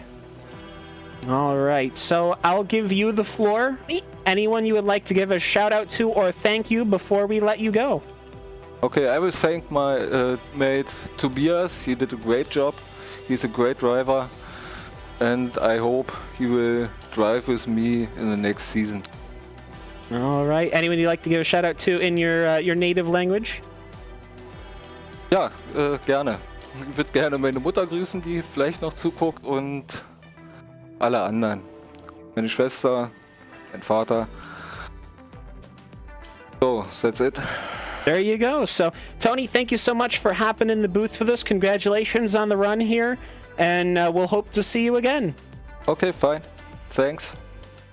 And there you go. Now we'll hand it over to Will and Mr. Will Vincent. Well, who else do we got here? I see we got a couple of new people. We've got Stefan Schlocker. We can talk to Stefan. Oh. Okay, I can talk to Stefan. Will's gone. So, Mr. Stefan Schlocker, who is now muted. There we go. So, F4H Motorsport. First, I gotta say, who's the little character on the side door? Because we were trying to figure that out. We're not in the know. That's Miku. Really? That's Miku. Okay, all right. No, that's fine. Yeah. It's okay, that's fine. Anyways, the car went fairly all right. Just moving on. But you did finish 12 seconds behind the Mr. Jas machine. Take me through your day here at Watkins Glen. It's a tough racetrack when you're racing in traffic. Fitzy Motorsport had that incident super early on. I think it was almost right in front of you guys. Just take me through your day. It's kind of like a day of two halves for us. We were quite confident sitting behind you, Chaz, all the time. We felt like in the early part of the race that we had the car to just overtake them and drive away, which we kind of did, but then had some unlucky moments with traffic, especially up the S's. And then when I jumped in, I expected to have more grip than I really had, especially at the rear, so I was really fighting the car, didn't get a rhythm in, which hindered a lot of our strategy, because we were quite confidently with getting either right in front of you, Jazz, out of the pits for the last time, or just behind. But with me more wheeling than dealing, it put quite a lot of question mark behind, and it's could have been better, but second place, what more do you want? First place. Second. No, I'm sorry. I had to. Yeah, either way. But it's our second race in the series. We're coming back from a 2-month break, Rui and me. So second place, it's like first place for us. Yeah, and you and Rui haven't been obviously in the series for too long, so that leads me to the next question. You coming back next year? If it is perfect for our timetable, then yes. We signed up, we did the first race, only scored 4 points in that one, so we are hungry for more. There you go. So either way, a great race from you guys. That number 17 Porsche underneath your feet did a wonderful job. You've kept the car clean too. throughout the entire race. And of course, I'm always happy with the whole anime car shindig. So of course, thumbs up for me. So either way, who gets it done for the 4H Motorsport Red Gate machine? And you know, who did your paint scheme, all that stuff, and why don't you have a RaceSpot sticker on your car? Well, first of all, we obviously have to thank our big sponsors in GT Omega and Aporia Customs. Obviously, we also have to thank our setup guy, Andrew Rogers, who did also spot for us the entire race. Great setup. It's like a year-old setup, but still driving perfectly. And yeah, RaceSpot, I don't know. Like, you have to come in contact with us. Like, it's hard to get sponsorship on our car because we have so high standards. Okay, all right. No, I understand. No, it's all fun and yes. Yeah. Well, obviously, we hope also to see you. Thank you guys for broadcasting this crazy race. Yeah, it's Watkins Glen always is good fun for me, and you know, thank you very much for you know, having us on the show and everything like that. So for the Clubsport series, it's been very fun. And we hope to see you guys next season to see if you can put on a good challenge for that huge ass machine. So, all right, Mr. Stefan Schlacker, thank you so much, and you have a good one. Thank you. You too. Thank you. So, who else do we have? We have Sam Fitzpatrick is from Fitzy Motorsport, and Sam, unfortunately, I don't think you guys will have pulled it off and defended the championship. I think you guys are going to end up coming home in the second position, unfortunately, in the championship points. I have to ask the question, as difficult as it may be, what happened? Well, I think Christian just got out on the grass going into the penultimate corner, and yeah, just lost the rear end. It's one of those things, just, you know, a millimetre too far, and that happens. But it's no worries. You know, it didn't happen in practice for him, and he probably took that line every time. So yeah, it's just one of those things. A bit disappointing because the first 4 rounds we were actually relatively consistent. I think we had like a first, a second, and a couple of fourths. So that was our first major mistake of the series. So yeah, a bit disappointing. But yeah, maybe next season we'll be able to come back with some vengeance. Certainly, and it looks to me like the tip of the spear, as it is for this series, this Clubsport series, this new series, is pretty sharp with the huge ass. With of course, a 4H is the F4H is going to be able to be around, and of course your cars, the Fitzy Motorsport machines. I mean, having 3 cars that are pretty quite quick and exchanging wins, you know, that's always good. So hopefully we'll get to see you guys later, and just talk to me about the entire season, how you guys went and everything like that, and getting ready for next season. Yeah, it's been, considering this is like the first season of the Clubsport series, the competitiveness is fantastic. Like, you know, of course all the teams that you mentioned, also Berlin Simsport, Talk Freak as well, Fusion took part in a few rounds. It's a really good quality league, this, and I think the organisers have done a great job. And yeah, this season for us, it got off well with winner Okayama, and then kind of just maintained that for the next kind of 3 rounds. But Huge Ass, I think, fully deserved it. They got, you know, 3 wins across the season. At times they were just untouchable. I think at Barber they were just a second a lap faster than everyone else, and today they were superb. Indy, they were awesome in round 2, so they fully deserve it. So to do a low wee, they missed out on the championship by, I think, 2 points, so they were ultra consistent, so they deserved it as well. But you know, finishing runner up to those 2 teams is nothing to be ashamed of. No, not at all. And I say hopefully that means that season 2 of the Clubsport series will just be even closer between the 5 rounds, wherever the schedule leads them. But I can, at the very least, say it's been a good season. Next season, I can't say is on the horizon, because it obviously starts in January, and that's, at least according to my watch, a ways away. But either way, I'll give you the floor. Anyone like to give a shout out to, and thanks, and we'll let you go.